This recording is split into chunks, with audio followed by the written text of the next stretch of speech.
Okay, mga kaigsunan, ato nang sugdan ang debate tali ni Bro Windel o ni Bro Gilier Pacana. Patanya unsa koy topic bro, pwede na to babasa na may kopya to Bro Gilier. Ang Tagalog diskusyon ni no? Ang Tagalog diskusyon asa ba ni bro? Patutunayan ko na ang Inquisition ng Iglesia Katolika ay sa kadiliman at nakapatay ng mga Kristiyano ayon sa Biblia at mga referensya. Okay, mao to ang ilahang tema mga kaigsunan. Andam na ba si Bro Gilier? Ang ilahang rules mga kaigsunan, 15 minutes ang affirmative stand, dayon 15 minutes pod ang cross examination, dayon sunod second round bro, no? 10 minutes ang dayon 10 minutes pod ang 10 minutes na. Okay, ato na ang sugdan mga kaigsunan kay andam naman si Bro Gilier ang affirmatibo. Atong ihatag ni andam na pod ang abot na ko sa oras ni kay dili kay makontrol og mag-moderator kay mag-timekeeper ba? 15 minutes. Okay, mag-Tagalog. Umpisahan o simulan na natin mga kapatid ang ating talakayan. Ating ihatag na lang bro. Ay na lang Tagalog bro. Okay po, mapagpalang hapon sa inyong lahat mga kapatid. Okay. Una sa lahat, ako po ay nagagalak na nagiging ikalawang pagkakataon ko na po itong makabalik dito po sa inyong siyudad. At nagustuhan ko po dito dahil halos kayo lahat ay bukas ang isipan. Meron kayong ganitong programa at sana nawa magpapatuloy pa ito sa mahabang panahon. So gagawin ko pong lahat na magsalita ng lingua franca na tinatawag natin Pilipino upang ang mga Taga-Luzon ay magkaroon ng pagkakataon na makakuha sila ng magandang pagkaunawa sa ating usapan sa hapon ito. So, ang topic ko po ngayon, patutunayan ko na ang Inquisition ng Iglesia Katolika ay sa kadiliman at nakapatay ng mga Kristiyano. Yun po ang scope ng ating paksa. So, ibig sabihin, diyan tayo iikot mga mahal ko pong panauhin at mga audience at mga katunggali. Sa hapon ito, marami akong gagamitin mga referensya at mga historians at mga iba't ibang mga writers mula pa sa panahon na malapit sa Inquisition. Okay. Una, Biblia muna kasi patutunayan din mula sa Biblia. So, ang pagpapatunay ko po ay base po sa mga sinabi sa Biblia at ito ba ay natupad sa sinabi ng mga tao sa Biblia kasi ang Bible kasi pag sinabi hindi yan matutupad agad yan sa Bible, posible mangyayari po yan sa hinaharap or mayroon siyang tinatawag na conditional fulfillment. Pwede kahit kanino siya magiging ma-fulfill siya or baka na matupad kasi conditional or natupad pa ito sa Iglesia Katolika. Una, galing ito sa Biblia ng Sambayan Pilipino Tagalog. So para mapilis tayo, sinulat ko na lang. Dito tayo sa Hebrews 11 verse 36 to 38. Nakita ni Paul ang mangyayari sa hinaharap ayon sa Hebrews. Dumanas ang ilan ng panunuya at mga hampas. Ikinadina, ipinalanggo naman ang iba. May pinato, may nilagari. Gigabas sa Bisaya. Sinaksak at nagtago sa suot ng balaybo ng tupat kambing. Mahihirap sila sa lahat ng bagay. Inusig sila at pinagmalupitan. Mas bababa ang hamak ang mundo para sa kanila. Palaboy-laboy sila sa ilang wilderness. Doon naglagalag sila kahit saan. So nagtatakbuhan sila palayo sa mga tao dahil pinapatay sila. At sa kabundukan ng mga yungib at kuiba sa lupa. Ito po yung natupad sa panahon ng mga Waldenses. Pagbubunyag 20 verse 4, ito yung Revelation sa Tagalog din dito rin. At nakita ko ang trono, umupo. Ito yung vision na nangyayari pa sa hinaharap. Sa panahon ni John, hindi pa agad-agad ito natupad, kundi natupad pa ito sa future.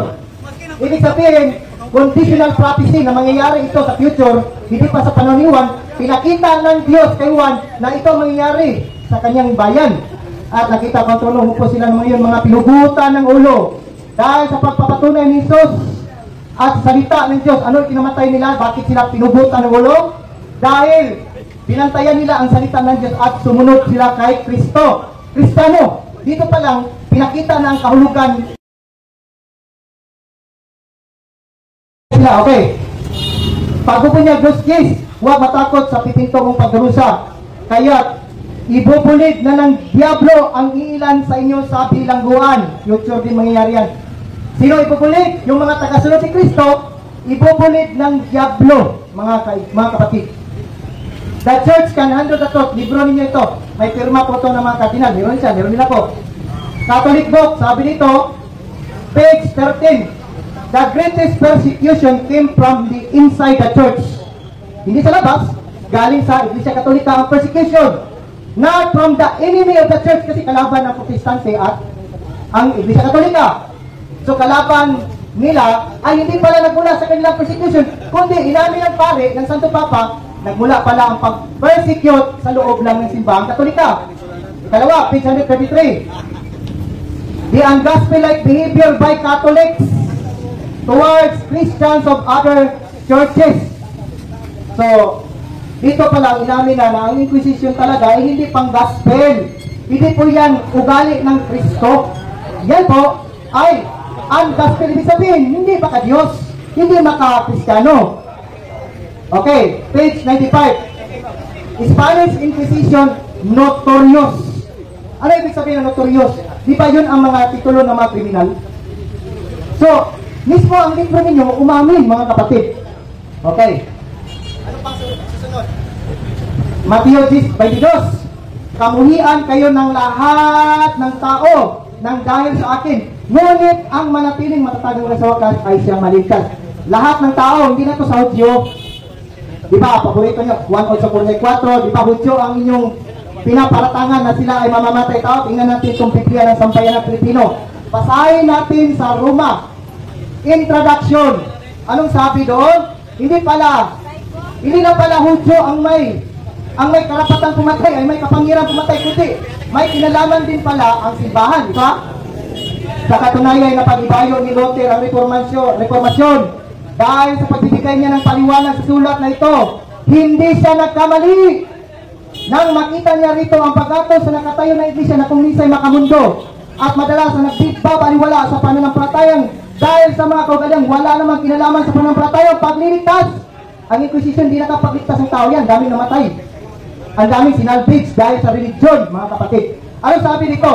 Tulad ng sambayanan ng Israel, noon ang sambayanan ng Kristiyano sa gitnang panahon. So kung pumapatay ang mga Hudyo, hindi naman Adventist yung mga Hudyo kasi hindi naniniwala kay Kristo yan. Ang sabi dito sa Katolikon na Biblia, na pirmado ng CBCP, Catholic Bishops of the Conference of Philippines, na kagaya din pala ng ugali ng mga Kristiyano sa gitnang panahon ang ugali ng Israelites, ginaya. Kung pumapatay ang mga Hudyo dahil sa religion, pumapatay din ang mga Katoliko sa panahong gitna. Medieval times kasi ang Inquisition is nakuha pa yan hanggang 1834. Tinigil ang Inquisition dahil natalo sila sa puwersa ni Napoleon Bonaparte noong 1808. Kasi si Napoleon Bonaparte, additional information, dating Katoliko, ayaw na niya magkatoliko dahil nasaksihan niya ang pagpatay ng dahil sa reliyon. That's why, ang Juan 8:44, maaari din itong applicable sa Romano Katoliko sa pamamagitan ng Inquisition. O sana, tatanungin niya ako sa mga tinatayo ko. Okay, sabi pa dito, Revelation 2 verse 10, huwag matakot sa napipinto mong pagrusa, haya't ibubulig ng diablo ang ilan sa inyo sa bilangguan. So kung ikaw sumusunod kay Kristo at ipapakulong ka, gawain ng diablo yan. Gawain ng diablo yan, mga kapatid. Sabi dito, Revelation 6 verse 9-11, and I saw underneath the altar the souls of those who had been slaughtered because of the word of God. Council of Toulouse, 1229 AD. Ang sabi doon sa Council of Toulouse sa France, bawal bumasa ng Biblia. Pag babasa ka ng Biblia, yari ka.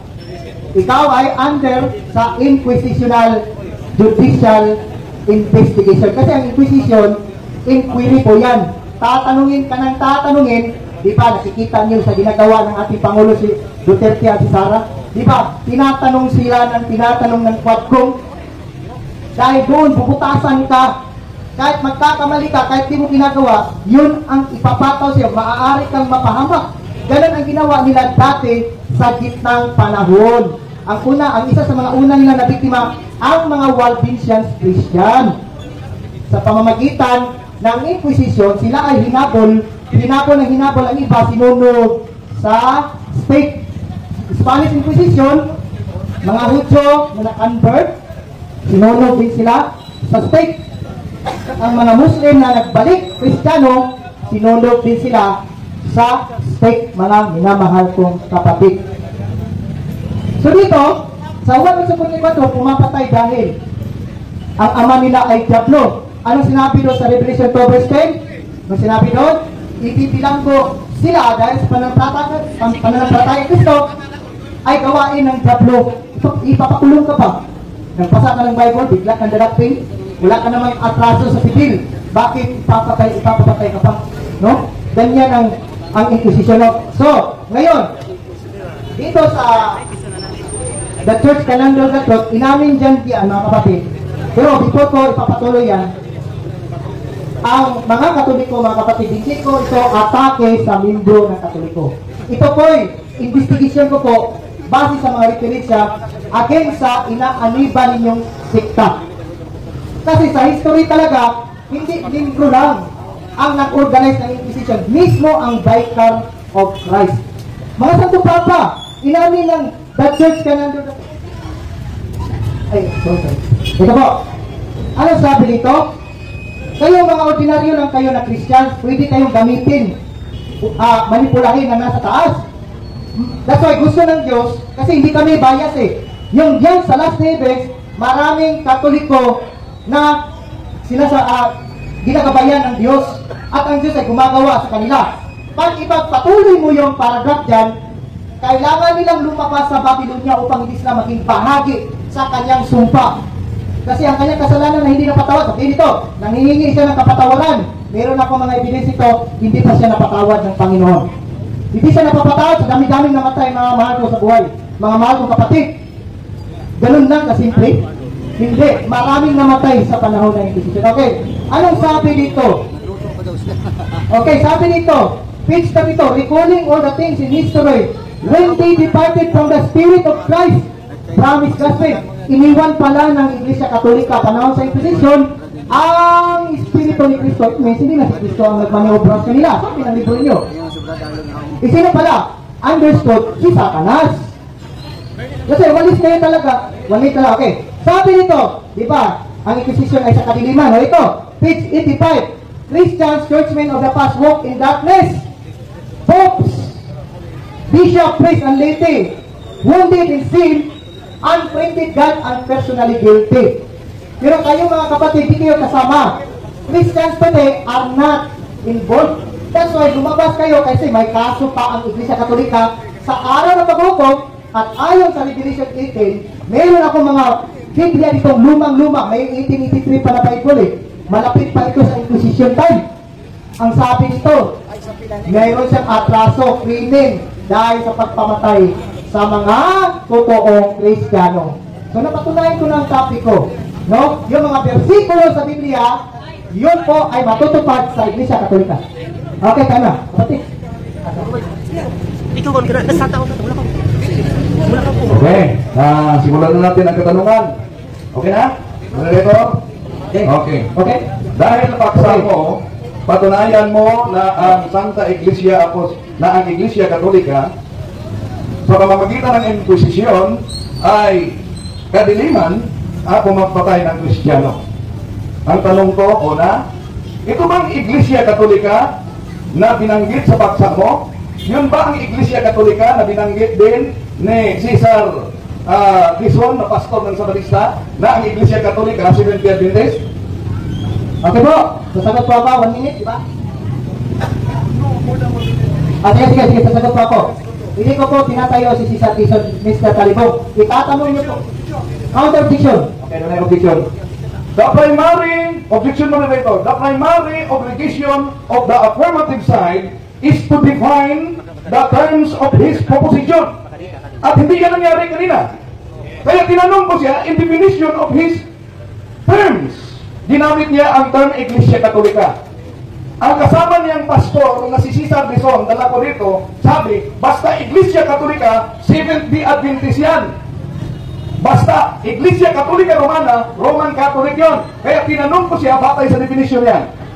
Okay, ano po ang counter objection mo to? Counter objection, ibig sabihin, hindi niya pala kaya, Mr. Moderator, gibayan niya yung tinatanong ko. Yan, nagka-counter pa po ako. Nagka-counter pa po ako. Ganito sa ipakasa ko, ipaklaro sa imang counter objection. Ayan sa pagkuhan sa alihang one side. Ipaklaro ang imang counter objection. O dapat, iplasa lang imang counter objection. So, counter objection ko po, Mr. Moderator, dapat tanungin niya ako sa nilatag ko muna. Magtanong po siya doon sa mga, kinayo ko ba? Yun muna ang gigipain niya. Huwag siya magdamay ng ibang tao dito kasi hindi ko nilatag si Cesar Dizon. Yan po ang aking counter objection. Okay, bro. Modification. Kahit di mo nilatag si Cesar Dizon, kasama mo yung Seventh-day Adventist, then ang proposition mo, may terms, Iglesia Katolika.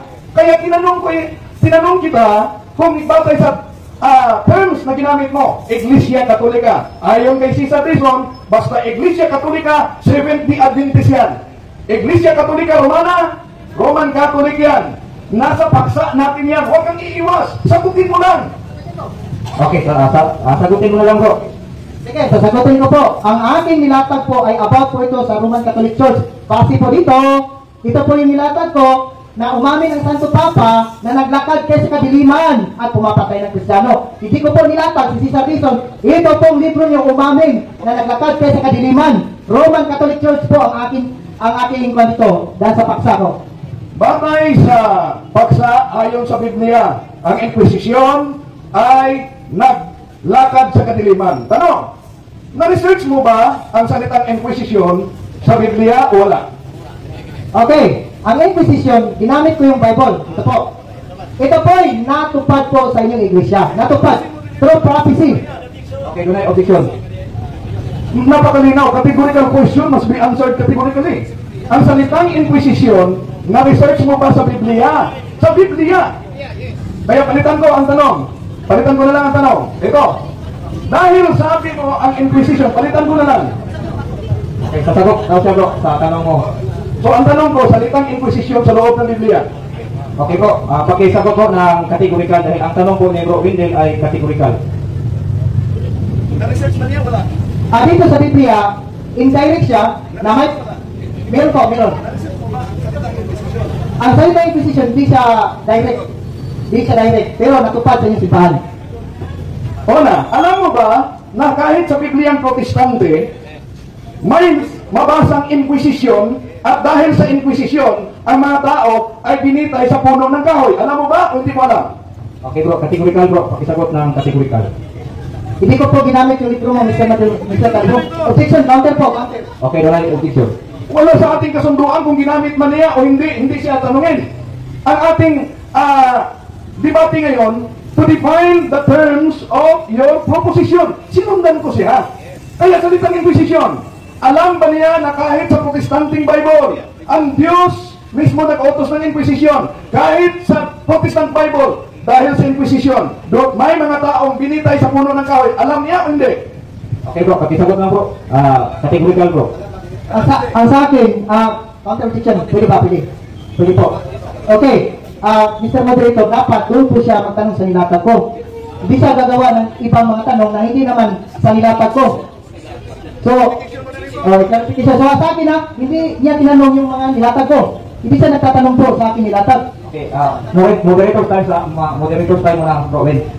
Ang counter objection ng affirmative side, kung magtatanong ka daw bro, tungkol po doon sa mga nilatag po muna, maaari kong tanungin sa round 2 na bro. Moderator, wala sa kasunduan namin na ang tanong dapat lang sa nilatag. Ang kasunduan sa debate talaga, dapat sa terms of definition in the proposition. Ginamit niya ang salitang Biblia, malinaw yan. Nasulod sa paksa. ginamit niya ang salitang inquisition sa loob ng Biblia. Kaya nagtanong ako, alam ba niya na ang salitang inquisition nasa loob ng protestanteng Biblia at dahil sa inquisition, may mga taong ipinitay sa puno ng kahoy. Alam ba niya yan o hindi? Okay, moderator, tayo na po, ha? Clarification. Okay, ano?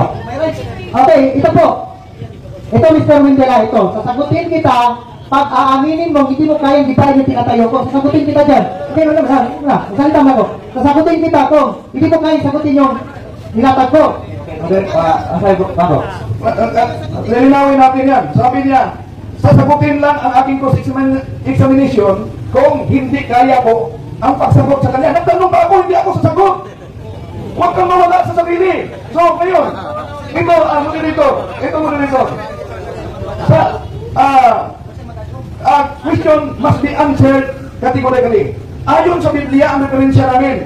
Kaya tinanong ko siya, batay sa Biblia, alam mo ba na may inquisition at dahil sa inquisition, ang mga tao ay tinitay sa puno ng kahoy? Alam mo ba yan o hindi? Okay. Wala naman daw sa katunduan ninyo, bro. Pakisagot na lang, bro, ng direksyon, bro. Kategorikal ang tanong.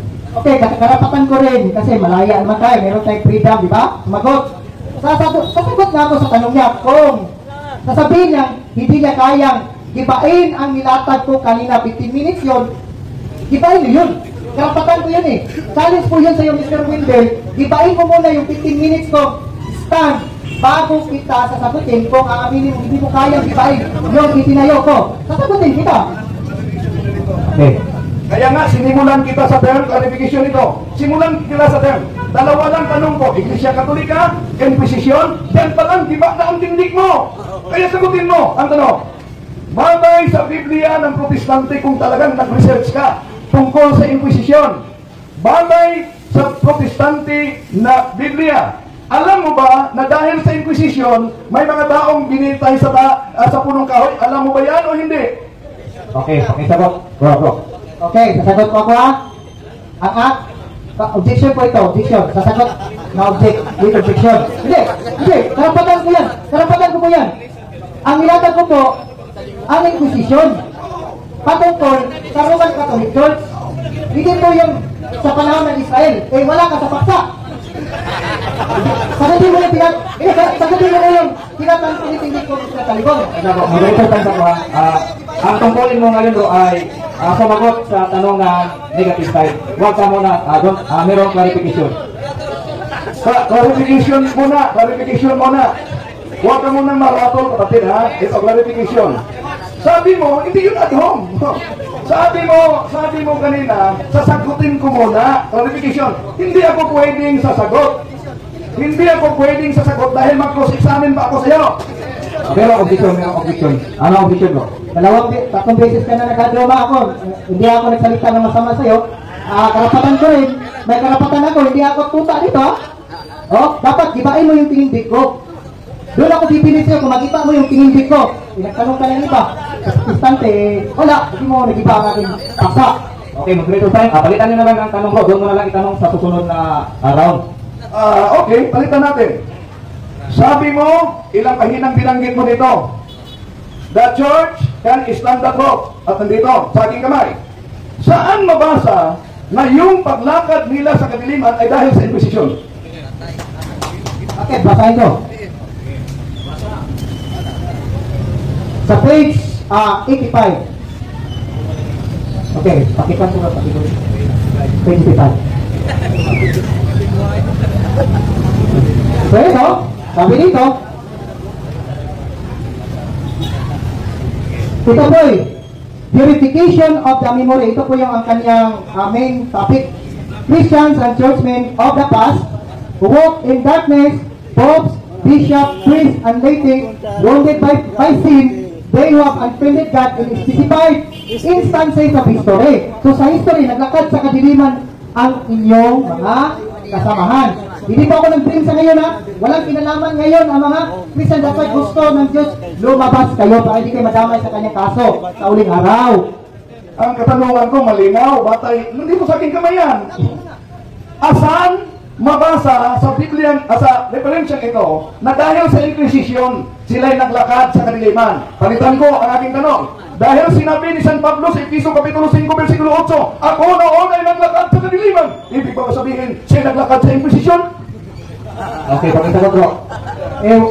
Wala namang kinalaman si Pablo sa lakad to. Wag mo na. Sasagot pa ako. Si Pablo, wala siya kinalaman dito. Ang pinag-usapan nato, ang inyong iglesia, naglakad talaga sa kadiliman. Yun ang nabasa ko na nga eh. Huwag niya gamit si Pablo. Sa inyo ito, walang kinalaman si Pablo po dito. Sunod na tanong ko. Sangayon ka ba na sa binasa mo, mabasa diyan na ang simbahan ay hindi masisisi dahil sa Inquisition? Sangayon ka ba mabasa diyan at yun ay iniwasan mo? Hanapin nga dito eh. Nasa kadiliman. Naglakad sa kadiliman. Naglakad sa kadiliman. Salamat, direkod ako. Naglakad kayo sa kadiliman. Objection moderator. Categorical question must be answered categorically. Yung tanong ko ay dapat sagutin niya direkta. Sangayon ka ba na batay sa binasa mo, ang simbahan ay hindi masisisi sa Inquisition na pangyayari noon? Okay bro, categorical question bro. Dapat sagutin mo muna ng categorical bago ka magpaliwanag. Mababasa din na hindi siya masisisi kasi nagsisi nga siya kasi nakapatay nga. Sagot pa ako. Nagsisisi siya, hindi na masisisi, mabasa din, kasi libro niya ito, pero evidence siya, nangingi ng sorry kasi nakapatay nga at naglakad sa kadiliman. Yan ang aking paksa. Kahit magsisi pa kayo, nakapatay na. Naglakad na sa kadiliman sa kasaysayan, hindi na yan madidilit. Sunod na tanong bro. Okay, sunod na tanong, batay sa pahayag mo. Sabi mo kanina na during the early Christian and even sa persecution sa Roman Empire, daming mga pinatay. Tanong, batay sa aklat ninyo, isa sa pinatay dito ay si Saint Cecilia. Tanong, ito bang si Cecilia na nakasulat sa The Great Controversy? Ito ba'y sa Batista o Katoliko? Pakisagot ko. Pwede natin i-check. Karapatan ko yan. Karapatan ko yan. Binigyan ko nga siya ng pagkakatan. Halatan ng ating. Okay, si Saint Cecilia, Kristiyano po siya. Kristiyano. Hindi po siya Katoliko, kasi Kristiyan siya. Hindi siya Roman Katolik, pinatay na siya eh. Pinatay na siya ng Romano. Roman ng Roman Katoliko yan. Si Saint Cecilia, sumasagot ako. Si Saint Cecilia, pinatay po yan ng Pagan Rome. Ang Pagan Rome, yan po ang pinagkulan ng Papal Rome. Kung mabasa ko dito na siya ay miyembro ng Romano at santo ng Romano Katoliko, sangayon ka ba na aminin mo sa harap ng mga tao na batay sa inyong aklat, Seventh-day Adventist, nagsisinungaling ka? Sagot bro. Hindi po ako nagsisinungaling kasi una, ang mga nilatag ko, hindi mo ginipa. Hindi ko nilatag din yan, hindi ako sinungaling, pero hindi ko kayang gibahin ang aking nilatag. Dapat, iba mo. Doon ako bibilis sa'yo. Likha ka ng ibang argumento, hindi mo kayang gibahin. Okay, ano picture bro? Dapat categorical question. Sinagot niya kanina. Na Kristiyano. Na kaya, follow up ako. Pag mabasa ko na ito'y santo ng Romano Katoliko, batay mismo sa inyong aklat, sang-ayon ka bang nagsisinungaling ka? Ayaw na niyang sagutin mo dito. Okay bro, ito po ang katanungan niya. Pag may mababasa si bro Wendell sa aklat ninyo, sang-ayonan mo ba? Sagutin na mo. Okay, anong counter objection? Hindi ko nilatag yan. Hindi po ko nilatag yan. Hindi, huwag mo na. Pasalitan mo muna ako, Mr. Wendell. Pakita mo muna pa, hindi ka bias. Hindi ako nanlilimpong ito. Kasi ang pinag-indig ko po, ito. Dapat ito ang tatanong niya. Hindi niya tinatanong kasi hindi niya kaya ibahin. So ito yung counter objection ko. Pwede ko ba makita? Friend lang naman yan ako eh. Friend, di ba? Di ba? Pwede ba daw niya makita bro Wayne bago daw niya sasagutin ang tanong mo? Palitan ko. Kondisyon yan. Palitan ko. Tama. Aklat. Gumamit ka rin ng aklat namin. So ngayon, sa nilatag mo kanina, yung pagpatay, murder, ay sa kadiliman talaga. Di ba ba? Yung murder ay sa kadiliman. At ang Katoliko ay humihingi ng kapatawaran. Di ba ba? Okay. Humihingi pero hindi ka patawad. May mababasa ka na patawad dyan. Hindi po, paano mawakan? Okay. Okay. Naghihingi. Ay, sa aklat ninyo, humihingi siya ng sorry. Pero, hindi siya napatawad ayon sa Revelation 18. Meron akong mabasahin dito. Pero hindi ko po to, ibibigay mo na siya kasi hindi ko pa ito nilatag. Gentleman kasi ako eh, ayoko siyang madaya. Kailangan ilatag ko muna bago siya magtanong. Yan ang totoong debate. Ilatag muna bago tanungin. Okay, bro. Okay. Malinaw na batay sa kanyang nilatag, pag may pinapatay, yun ay sa kaniliman. At ang Katoliko ay humihingi ng kapatawaran, ngunit di daw napatawad. Tanong, batay sa Ministry Magazine ninyo, inaamin dito na ang abortion ay murder at ang mga Seventh Day Adventist hospitals ay nag-abort, nagpapatay ng bata sa loob ng sinapupunan. Ang tanong, kung ang Katoliko ay humingi ng kapatawaran, ang Seventh Day Adventist ba humingi ng kapatawaran sa pagpatay ng mga bata sa loob ng sinapupunan? Okay, pakisagot bro. Hindi ko po yan nilatag. Oh, yun. Totoo naman eh. Totoo naman eh. Hindi ko po yan nilatag. Okay, ano objection bro? Wala sa kasunduan namin na ang tanong ay dapat sa nilatag lang. Pero nilatag niya kanina na ang pagpapatay ay kadiliman. Sinundan ko sila batay mismo sa kaniyang magasin. Sinabi ng kanilang magasin moderator, ang abortion ay murder. Sinabi sa magasin ng Seventh Day Adventist, ang mga hospital ng Seventh Day Adventist nagpapatay ng mga bata sa loob ng sinapupunan. Humingi ba kayo ng kapatawaran? Okay bro, pakiisa ko po dahil related naman sa tema niyo ang tanong. Hindi po related yan kasi out of topic siya. Counter objection. Hindi siya na lang. Counter objection kasi hindi po yan nakalatag sa akin itinendik. So, ano pang saysay ng pagtindig ko? Hindi naman tatanungin yung tinitindig ko. So, hindi niya kaya giba yung paksa ko. Gumawa ka ng bagong paksa. Yan, ikitindig mo yan. Sasagutin mo yan. Okay, moderator tayo bro. Balikan mo na lang ng bagong tanong bro. Doon mo na lakad sa sikanor. Moderator, huwag mong hayaan na mag-iskapo na lang siya. Dahil kanina, sinundan ko ang pahayag niya. Imagine ang pagpapatay ay sa kadiliman. Inamin ng kanilang magasin, abortion is murder. And then inamin ng kanilang magasin, mga hospital ng Seventh Day Adventist ay nag-abort. Kaya sinundan ko siya. Dito, Mr. Moderator, sinundan ko siya. Kung nahirapan na siya, gusto, sabi niya, clarification, hindi na giba. Ilang termino pa lang, giba na? Ano pa kaya yung lahat na? Okay bro, nasa sayo ang kung sasagutin mo po o palitan na lang ng tanong. Sasagutin ko siya kung aaminin niya, hindi niya kaya ito. Ipain yung tinayo ko. Magpagod ng paksa, Mr. Talibong, sasagutin kita dyan. Patunayan mo na abortion. Yun. Sasagutin kita talaga dyan. Pero, kung kaya mong ipain itong nilatag ko kanina, bigay ako sa'yo. Doon mo na lang sa second round bro. Dahil sa second round bro, hindi na siya makakaiwas kung ano ang itanong mo sa mga referensya bro. Okay bro, palitan mo na lang ng tanong bro. Okay, palitan ng tanong. Kahit nilatag niya ang pagpatay o murder. Ito, ginamit mo kanina ang Spanish Inquisition. Tanong, alam mo ba na batay mismo sa aklat na dala mo, ang Spanish Inquisition is not the ecclesiastical Inquisition. Alam mo ba yun o hindi? Categorical question bro, categorical ang iwang sagot. Okay. Ang may kinalaman ko siya sa ecclesiastical. Kaya ayusin ang tanong mo. Okay bro, ulitin ang tanong bro. Clarification mo dito, sabi niya ayusin ang tanong, maayos ang tanong ko. Kaya kinagalang ng moderator, dapat aayusin niya ang pakikinig niya. Eto, binanggit niya ang Spanish Inquisition.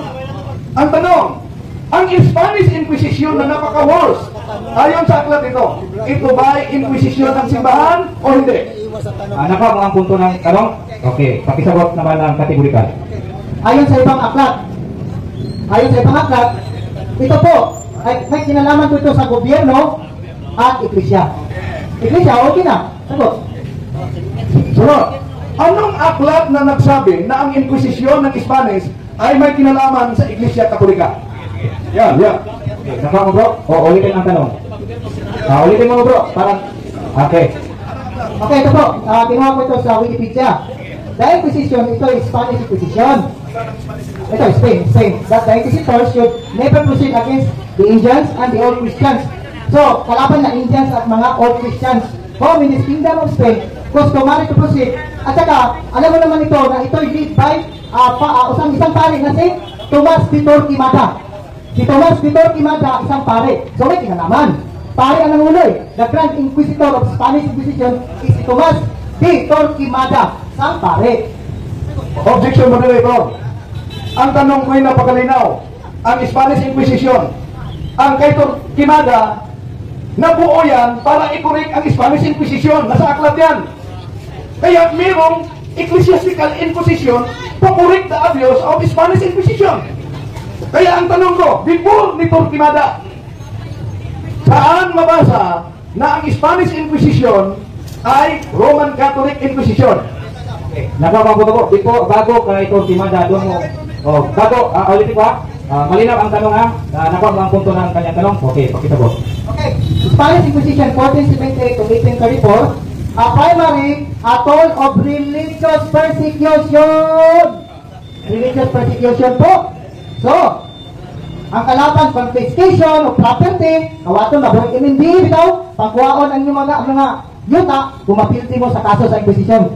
Sabi nito, in some cases, executions, however, large-scale massacre. Patay. Okay, bro, sunod. Kaya nagtanong ako, tama naman religious, pero ang tanong ko, saan mabasa? Dahil kung may religious, hindi ibig sabihin Catholic na.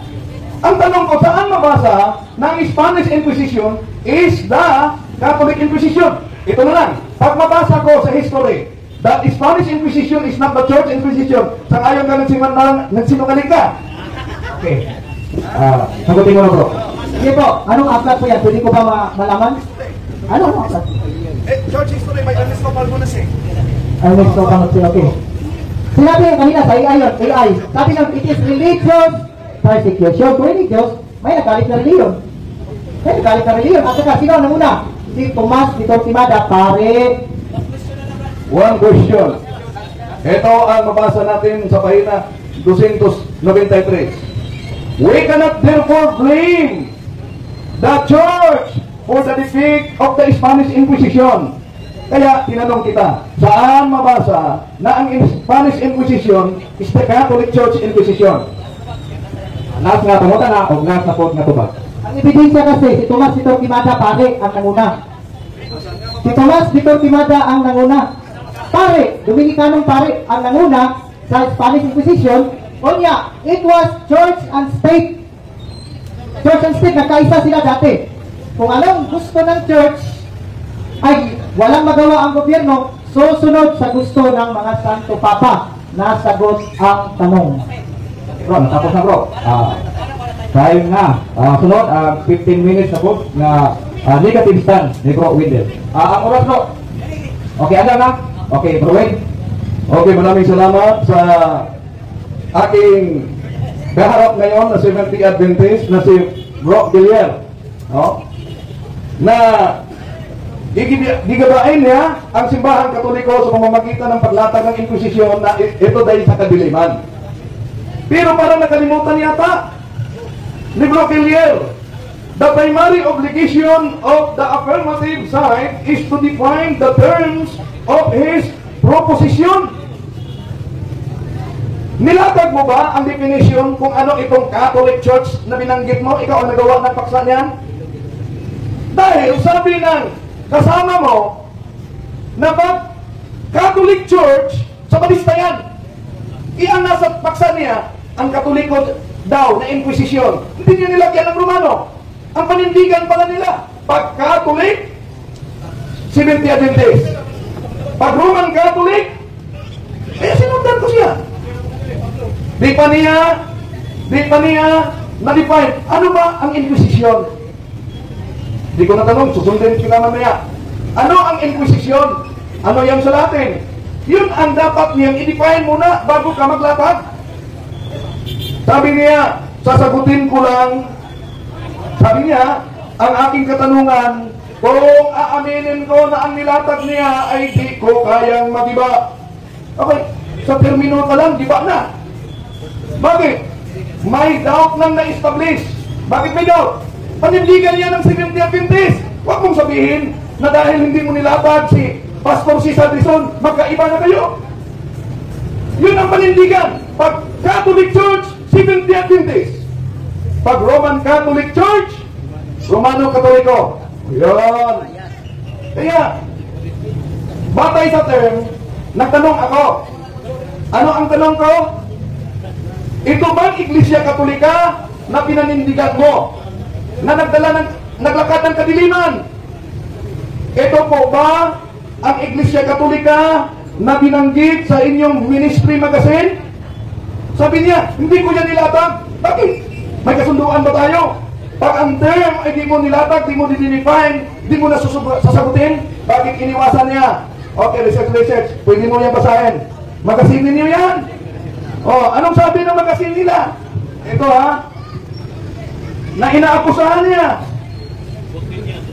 Oh, pahina 29. The Apostolic Christian Ancient Catholic Universal Church established by Christ and His Apostles continue to the time of Constantine about 321 Anno Domini.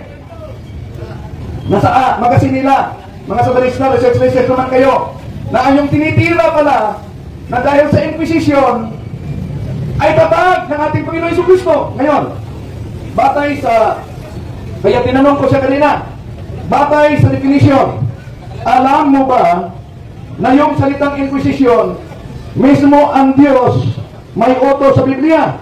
Alam mo ba yon? Di daw pwedeng tanungin siya dahil hindi niya nilatag. Ito. Protestant na salin ang gagamitin natin. Psalm chapter 9 verse 12. When He maketh the inquisition for blood, He remembereth him, He forgetteth not the cry of the humble. O Biblia yan. Diyos nagsagawa ng inquisition. Ba't iniwasan niya? Yun ang term niya. Okay. Punta tayo sa Esther, Kapitulo 2, versikulo 23. Anong sinabi?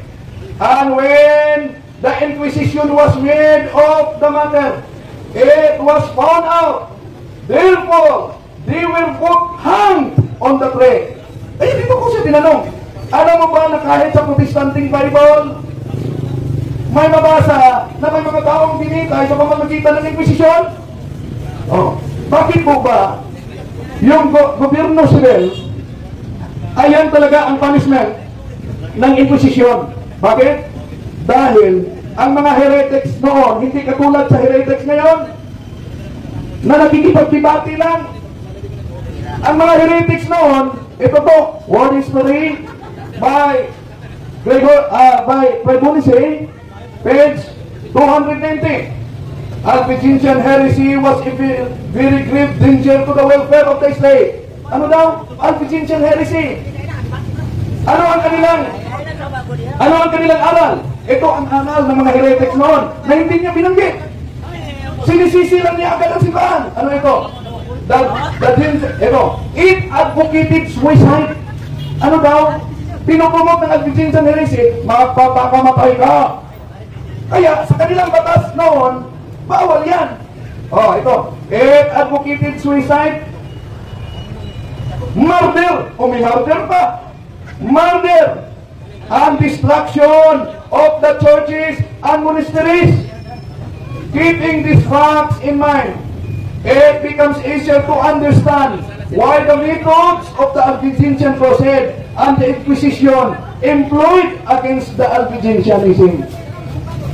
Kaya, yung sinabi niya na ang Spanish Inquisition is a religious Inquisition. Bakit? Dahil nasa aklat na ang Spanish Inquisition ay to investigate the Moros, to investigate the Jews who entered the church and become priests and bishops in order to destroy the state and to destroy the church. Di niya binanggit yan. Half-truth ang sinabi niya.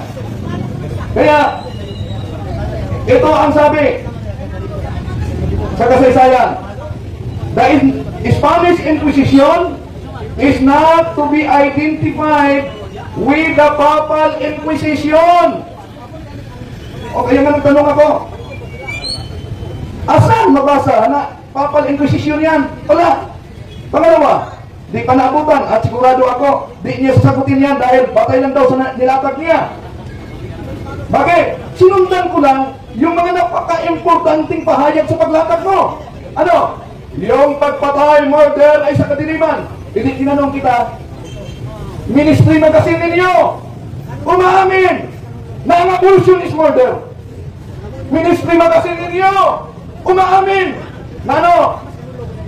Na maraming hospital ng Seventh-day Adventist, attention Seventh-day Adventist, maraming hospital ng Seventh-day Adventist daw nag-a-abort ng mga bata. Kaya kung murder at naglalakad sa kadiliman, ano? Humihingi ba kayo ng kapatawaran? Mas malala ang ginawa niyo. Bakit? Ang ginawa niyo, di ninyo pinagbigyan ng pagkakataon ng mga bata mabuhay kung bata'y sundin itong nasa ministry magazine ninyo. Oh, research naman pag may time. Pangalawa, di ko na tanong, pero sigurado di niya sasagutin yan. Bakit? Ayon kasi sa akla, ito pa, na mga akla, huwag mong iiwasan. Sa kasaysayan, ito ang sinasabi, page 111. We have seen the original goal of the Inquisition was to protect the purity of the faith and the soul of the people, and should be obvious that there is no obligation to tolerate errors in doctrines that can endanger the spiritual life of the soul. Yon ang sinabi. Ano daw? Isang uring disiplina para yung nagpakakalat ng kasinungalingan ay hindi mas kumalat pa. Bakit? Lalo nang tinanong ko siya kanina. Ano? Gawa, Kapitulo 5, versikulo 3 hanggang 8. Ano mabasa diyan? Dahil sa pagsisinungaling, nahatulan ng kamatayan ni San Pedro yung mag-asawang Kristiyano, pati na si Sapera. Ha? Hinatulan agad-agad ng kamatayan. Tanong, nagiging kadiliman ba ang tunay na iglesia patay sa naturang disiplina? Bakit pinatay si Ananias dahil sa pagsisinungaling? Si San Pedro ang gumawa niyan? Bakit si Sapera ay hinatulan ng kamatayan dahil sa pagsisinungaling? Nakita ba ng kapatid natin yan? Oh. Kaya ayon sa kasaysayan, ang Inquisition ay hinihingi ng panahon at ang nanguna nito ay ang tinatawag na government civil. Ito, the Inquisition was established to counteract the danger. It was in the strict sense a tribunal to protect the public safety of Christendom. Hence, civility, possible expression of heresy was not invented by the church. Mahirap. Itong ginamit niya na aklat, mga kapatid, nagbabalayan, huwag niyong gamitin ang half-truth. Ano yung half-truth? Kalahati na katotohanan. Ginamit niya kanina, meron ako, pero mas mabuting itong sa kanya gamitin natin. Eto. Oh. As the successor of Peter, I ask that in this year of mercy, the church should kneel before God and implore forgiveness for the past and present sin of her sons and daughters. Siguradong tatanungin niya ako, sangayon ba ko? Dito, ito, hinanda na niya. At hindi lang yan.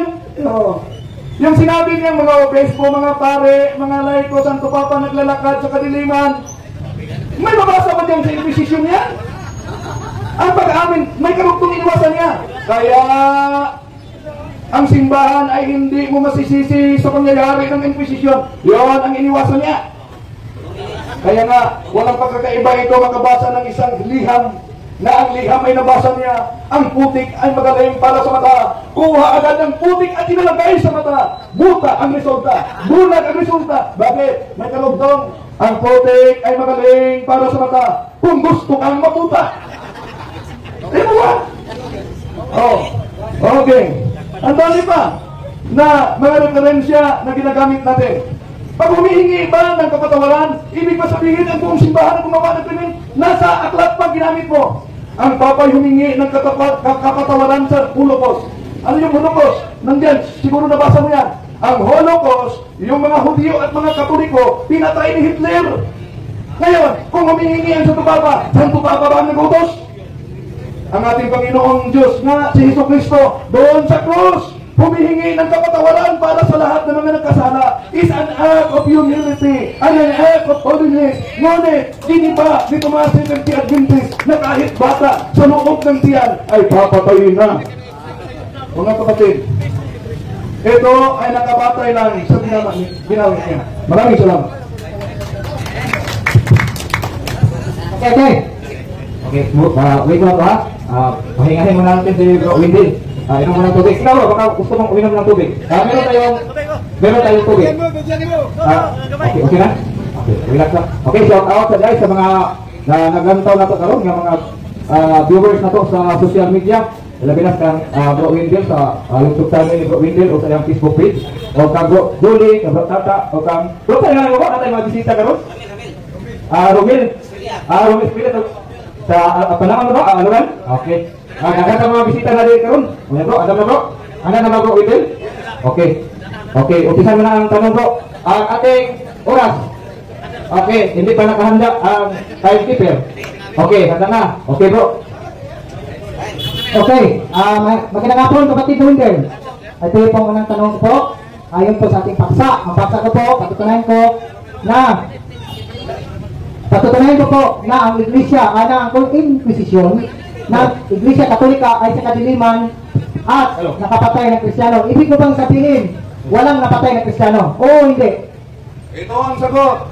Sa gobyerno civil, may napatay pero hindi ecclesiastical na inquisition yan. Objection. Yan sa kasaysayan. Objection po. Ang tanong ko po ito, listen na lang. Dahil against ka sa topic ko po, ibig ko bang sabihin, walang napatay na Kristiyano. Ano dito? Okay, itong sagot. Walang Kristiyanong napatay. Bakit walang mga Kristiyanong napatay? Ang lumabas sa katotohanan hindi na Kristiyano. Unang Pedro, unang Juan 2:18-19. Ang lumabas sa katotohanan, sila'y mga antikristo. Kunwari, nagpaka-Kristiyano. Okay, kung mabasa ko rito sa The Church Can Under the Truth na may namatay na Kristiyano, amin mo, sinungaling ka. May namatay na Kristiyano ha? Hindi ako aamin na sinungaling dahil ang konteksto diyan ay pinutol mo. Ang subject matter diyan ay hindi inquisition. Ang subject matter sa binasa mo, the enemies of the church kills. Not only the Protestant, the Orthodox, Catholic, but Christians, and their blood is the blood of martyr. Yun po. Ibig sabihin, hindi basahin ko. Na may Kristiyano namatay. O dito, sa page 133, the ungospel-like behavior by Catholics towards Christians of other churches. Even in martyrdom, when enemy kill Christians, those murdered. O na, may namatay. So tanggap ko na, may namatay na Christian. Hindi ako tatanggap sa binasa mo. Hindi ako tatanggap sa interpretasyon mo. Malinaw din sinabi, research mo. The enemies of the church murdered. Lutheran, Orthodox, Protestant, Catholic, we are all Christians. Ano po ba ang paksa niyan? Ang Holocaust. Di po ba yung Holocaust kahit Hudyo pinatay, kahit Kristiyano pinatay, malas lang, walang sabadista. Pagkatanong Bro Windel. Okay, nabanggit mo doon ang True Church, di ba? Catholic, True Church kayo? Ayon dito, kung mabasa ko na ang Catholic is heresy, tatanggapin mo ba? Tatanggapin mo ba na sinungaling ka? Hindi ko tatanggapin na sinungaling ako. Dahil yung mga pagbasa mo, sa Bisaya pa, podyot-podyot lang. Ang inyo ng sariling magasin na iniwasan mo. Anong sabi ng magasin ninyo? Pagkatapos kukontrahin mo sa podyot-podyot? Sabi ng magasin mo, ang Catholic Church ay iglesyang tatag ng ating Panginoon sa Kristo. Iniwasan mo yan kanina. Challenge ko ba? Kung mabasa ko dito na ang Roman Catholic Church, mabasa, nakasulat po dito, siya po ay heretical church, tatanggapin niyo po ba? Nagkamali po kayo. Challenge bro, tatanggapin mo ba na bro? Hindi ko tatanggapin dahil may mga pahayag na kotisyon galing ni Martin Luther dyan. May pahayag din sa ibang mga protestante. No. Kaya, mula pa sa noon, ang kalaban ng simbahan totoo sa loob at sa labas. At dahil ang dami ng sa loob na lumabas na tinatawag na unang Juan 2:18 Antikristo, kaya pati si Seventh-day Adventist na buo ngayon. Sunod na tanong bro. Okay, ayaw mo tanggapin. Sige, ako babasa. Question. Babasa mo na, premise. The Roman Catholicism was heretical. The only Protestantism was the true Christian religion. Sinama mo ang istri doon. Isinama mo ang istri. At tanong ko, di ba, galing sa Reformasyon, si Luther, kung mabasa ko sa Katoliko, sa kanilang pahayag sa CBCP, si Luther hindi nagkamali, tatanggapin mo, balik ka. Ito, una, itong pahayag niya ay batay sa pahayag ng Reformasyon. Sandali mo na. Protestante yung kotisyon niya. Wala. Yung sabi niya, may CBCP na nagpahayag na hindi mali si Martin Luther. Sige, tingnan natin, hindi ba yung pinutol? Okay, ako basa. Sa katunayan ay pag-ibayo ni Luther ang Reformasyon dahil sa pagbibigay niya ng paliwanag sa sulat na ito. Hindi siya nagkamali nang makita niya rito ang paghatol sa nakatayo ng iglesia na kung minsan makamundo at madalas nagbabaliwala ang pananampalataya dahil sa pakogaliang wala namang kinalaman sa pananampalatayang nagliligtas. Naging tulad ng sambayan ng Israel noon ng sambayan ng Kristiyano sa gitna ng Katoliko ito. Kristiyano sila dahil pinanganak silang Kristiyano. Dire. Sa pagbasa natin sa liyan na ito, maranasan din sana natin na makita nina Agustin at Luther isang sulyap sa hiwaga ng sangkatawan na iniligtas si Kristo sapagkat maaaring paglimot ng hiwaga itong dahilan sa pagbibigay din ng mga Katoliko sa mga sakramento at mga kaugalian na papaniwala ang napakalagang misyon sa daigdig. Tama si Luther, hatol, hinatulan, wait lang muna. Isa sa hatol ni Luther, isa po sa hatol niya ng Iglesia Katolika ay irehes at tama si Luther. Yan, ang tanong ko po, tanggap mo ba na tinawag na irehes ang Iglesia Katolika? Tanggap mo ba na ito'y galing kay Luther? Hindi ko tatanggapin yung pahayag ng Anti-Catholic Church. Dahil kung tanggapin natin yan, na tama si Martin Luther, dapat umanib ka kay Luther. Hindi ka umanib sa Seventh-day Adventist. May nakalagpan dito, tampok na pagkatalo ng maraming sa Protestante at mga Katoliko. Ang kontrobersyang ito, ano daw? Yung pahayag na yan, isang kontrobersya na tampok sa pagkatalo. Maliban yan, hindi yan inquisition.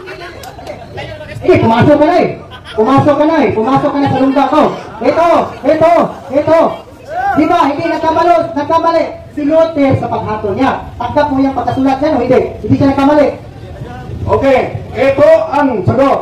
Tanggap ko ang pagkasulat, pero huwag kang mag-yes dahil yun ang pahayag ng Reformasyon.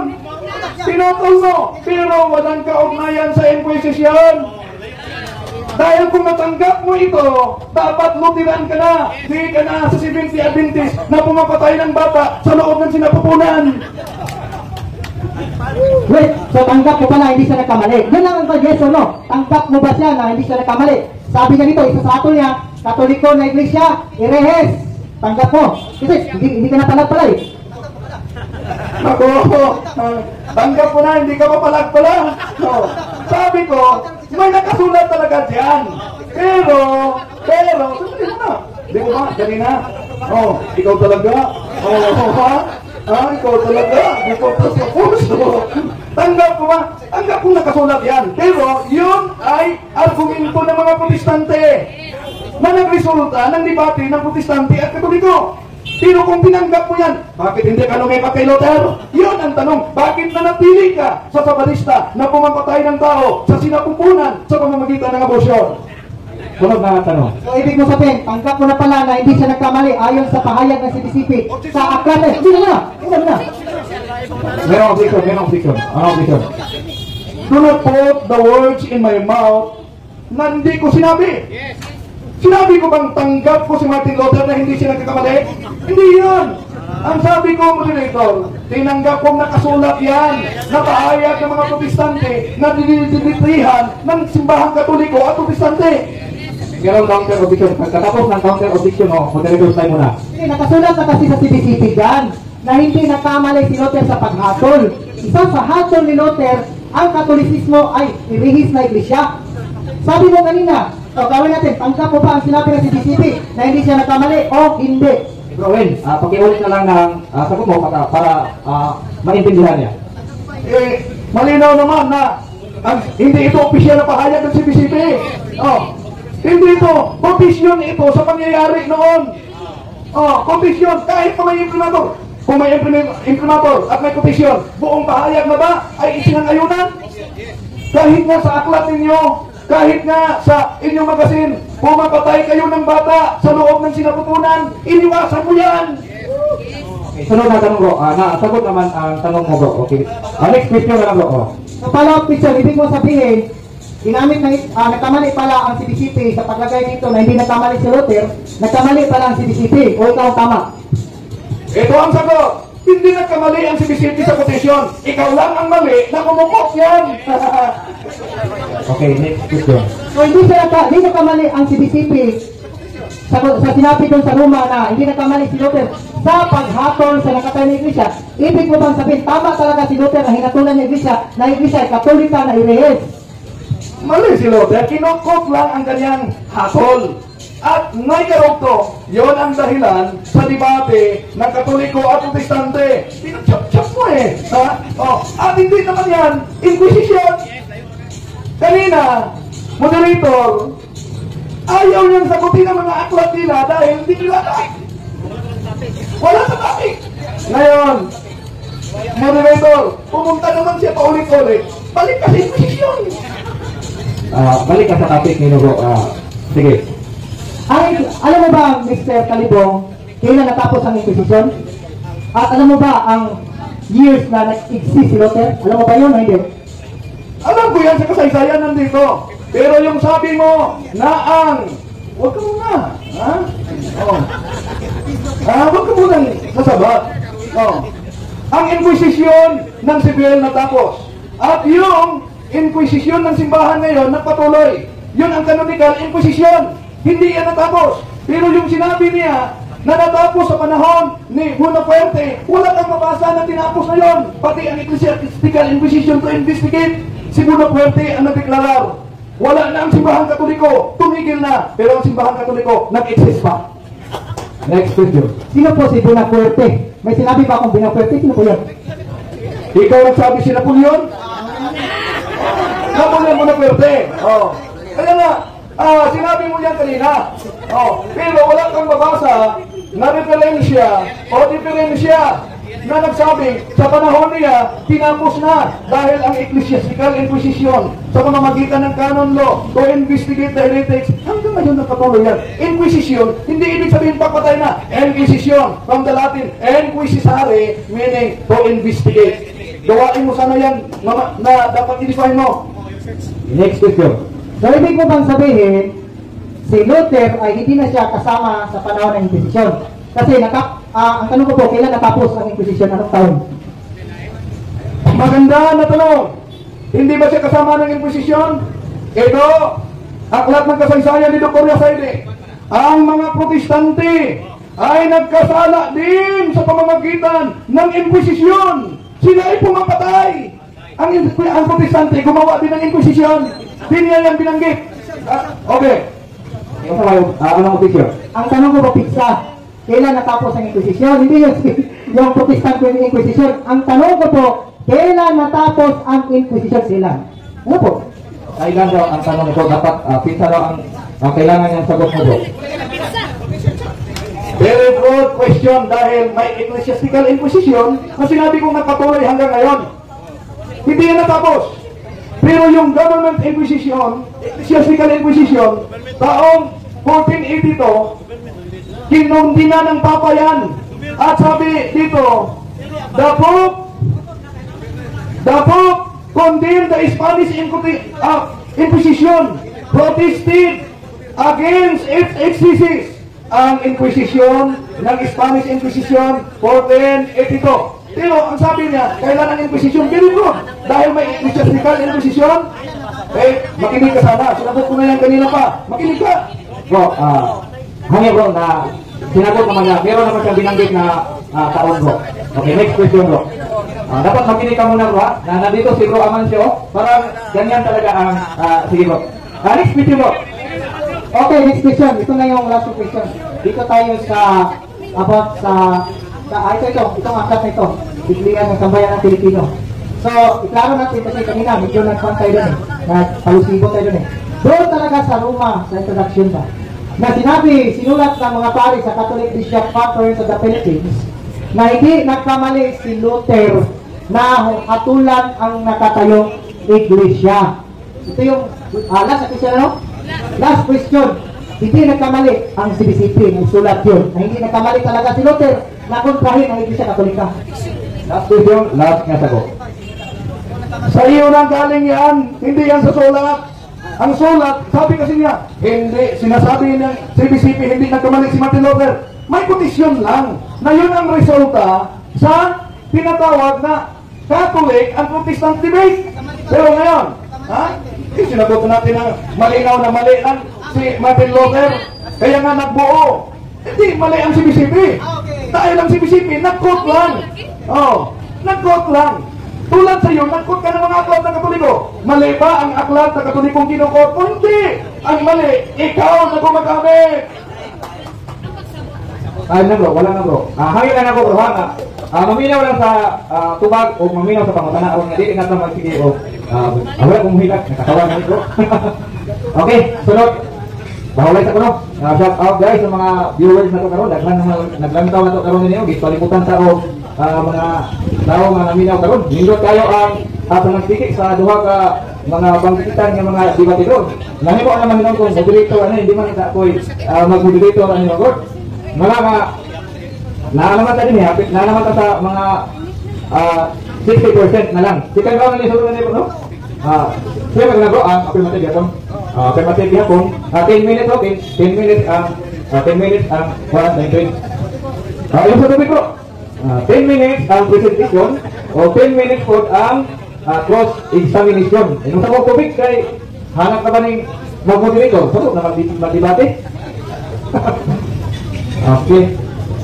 Sunod, ay pasalamatan din ato ang mga sponsor. Ilagay na ni Ma'am Dina Rebel o si Sir Bobby Rebel o imong namasab ni Ma'am Glyza Igbos sa ilahang paghatag o suporta sa ato ang programa din sa Merkado Publiko sa adlaw nga Domingo sa may alauna sa hapon hangtod na sa alas 5 sa hapon. O imong namasab sa ato ang bisaksakan sa ato ang community si Bro o Sister Dodong Dulan. Salamat sa inyong paghatag o panahon nga makatulik mi sa inyong kuryente. O sa tanan nga lang nga mga niya nga nagtanaw na to karon dinhi, mga Katoliko man o dili Katoliko. Pasalamatan din nato si Bro Gilier Pagana, Paganya nga layo pa ni og gikanan si Bro Gilier, gikan pa ni og Iligan. Mindayo lang yun sa Usamis aron nga makikatbang ni Bro Wendell sa debate. Nga nindot sa ni nga tema ilang gihisgutan kay interesting kayo ni nga tema kay usa sa din sa init kayo nga mga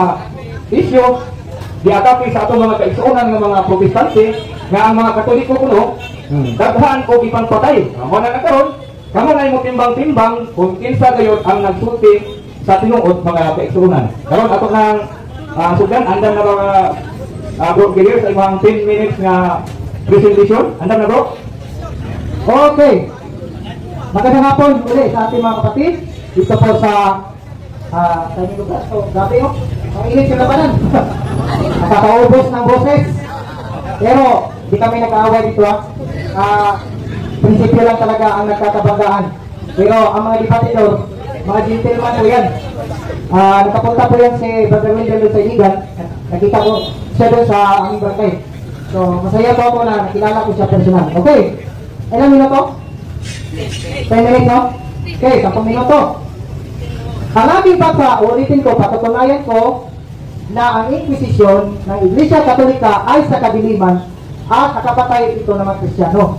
So, sa pakikinig ko sa kanyang pagtatanong, sa kanyang pamamahayag, pinapakita niya na walang namatay na Kristiyano. At kanya talagang dinipinsahan ang Inquisition na ito ay hindi sa kadiliman.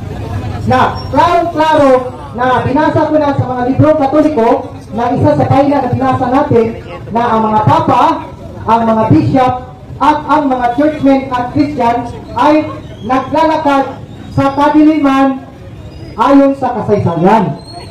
So ngayon, blessed kayo, kasi ang Inquisition ngayon, natigil po yan nung si Napoleon Bonaparte ay kinalaban ang Roma. So natigil po yun. Nung natigil ang kapangyarihan ng Inquisition, nawala ng kapangyarihan doon ang Roman Catholic Church kasi pro Alexander Bertier noong February 20, 1798, inatake nila ang Roma at dinakip nila ang Santo Papa na si Pope Pius VI. Namatay ito sa Valence, France dahil ito'y namatay parang kwanta na in-exile siya. No? Ngayon, ang aking pagpapatunay ay talagang matibay kasi kanina kinukuha lang niya yung mga terminology na nabasa niya dito sa ating paksa, pero yung mga nilatag ko, hindi talaga niya naigiba. Hindi talaga niya nasundan. Dapat sinundan niya yun. Ang ginawa niya, pinutol-putol, kumuha siya ng mga aklat, kasama pa yung abortion. Hindi naman Inquisition yung abortion. Bakit? May utos ba ang Iglesia Adventista? Magpapatay kayo ng bata? Hanapan mo ako ng 28 fundamental beliefs na sinabi doon sa aming tinatawag natin na standard namin na set of doctrines o tinatawag na yung aming kwanda, tinatawag namin na isa ba sa 28 fundamental beliefs na i-promote ang abortion? Kung wala, maritis lang yan. Kung may pumapatay, walang kinalaman kami. Walang kinalaman ng Iglesia dyan, Adventista. Kung may pumapatay dyan na naka-abort, malay mo, makakatulik ko din yun. Pumasok lang sa aming hospital, malay lang. It's like, opinion ko lang yun. Opinion. Okay. Ang aking paksa, gusto niya ng katolika dito ay ang SDA. Mali. Ang isip ko, ang intindi nyo. Kasi akong gumawa ng paksa, ito po ay napaloob ko sa Iglesia Katolika Romana. Kasi ang Seventh-day Adventist, wala kaming doktrina na nag-declare kami ng Inquisition. Mali na naman. Sinabi ba, mayroon ba kaming Inquisition na mag-abort? Walang ganun. So, tawag ko nun, gumawa lang siya ng isyo. Para magmukhang tama at sa totoo, hindi talaga niya naigiba ang aking timbit. Ayan, dito tayo. Nahingi ng kapatawaran ang Iglesia Katolika. Ang tanong ko ba, napatawad ba siya ayon sa aklat? Dito, wala akong nabasa, napatawad siya. Nangingi lang siya ng kapatawaran at nagpakumbaba. Kanino naman? Dapat kung ang Iglesia ay totoo siya na nagpakumbaba sa kanyang krimen, dapat doon siya magsuri sa mga tao talagang kanyang nasagasaan. Namatay na lang yung mga kriminal na Santo Papa. Namatay na lang yung mga pare na may kinalaman sa pagpatay ng mga Krisyano. Ang nangyari mga kapatid, wala. Ang nanghingi ng suri, yung mga later popes, sila lang ang nanghingi ng suri. Ang tanong, ayon ba dito sa aklat, napatawad ba sila? Silent ang aklat. Nabasa ko ito ibig sabihin, ang kaso nagpatuloy pa rin nakabintin. So dito tayo sa mga malalaking aklat. Ayon dito sa Expository Bible, dito Adventist ng mga Bible chapter 17, the Great Four. Dito sa commentary sa Revelation 17 verses, and I saw the woman drunken with the blood of the saints. Nakita niya na ang babae ay ininom ang dugo ng mga banal. This is referred to the empires and the false religions. Sabi dito, and with the blood of the martyrs of Jesus, points to the millions of the church age who gave up their lives for the cause of Christ. The Roman Empire began, tandaan niya, sinimulan ito ng Romanong Imperyo, yung pagan, these persecutions of Christians, and was followed by the Catholic Church. Inunahan pala ng Romanong Imperyo at tinapos ng Catholic Church. Hindi ba to? Hindi. Kasi ang pagan Rome, dyan nagaling ang papal Rome. So meron na akong kakampi, ang Bible Expository.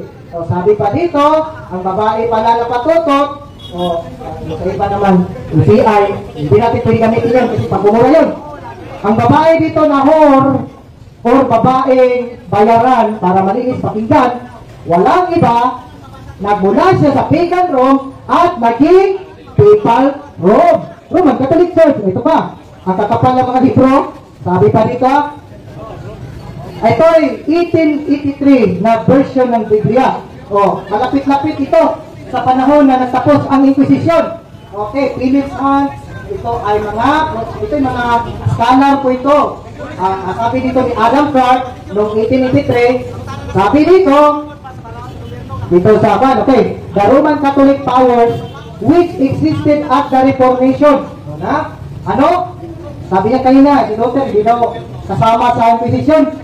Reformation, under siya, pinipersecute din pala siya sa panahon ng Roman powers, Roman Catholic powers. Sabi nito, the Latin Church, the doctrines reformed, nahimo siyang papyri. So, ang papacy, tawag din sa kanya, papyri. Okay, sabi nito, understood to apply to papal Rome. Sino understood to apply to papal Rome? Ang babae sa Revelation chapter 18. Sabi pa dito, apply to papal Rome who has the system of superstition and false faith. Ano yung false faith? Yung sa taga-bisa pamili na pagtuo or bulaan na pananampalataya. In her was found the blood of the prophets and all of the person upon the earth. So kasama tayo pala doon, ininom niya ang mga dugo ng santo. Sino uminom? She was the persecutor and murderer of prophets and of righteous men, ang papal church. Ayon sa aklat ni Adam Clark. So, ito, tatanungin ito kasi mga old professor ito, noong 19th century. May mga pangalan ito. Buti kung may libro si Wendell Talibong na parang isiparin sa isang isip.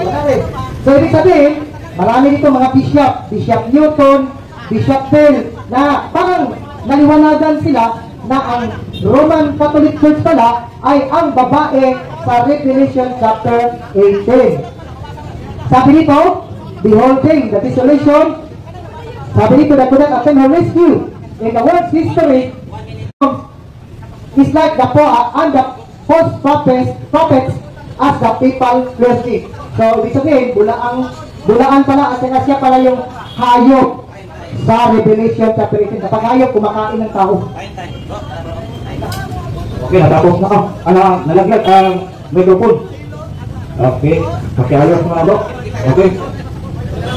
Bro, natapos na nalaglag.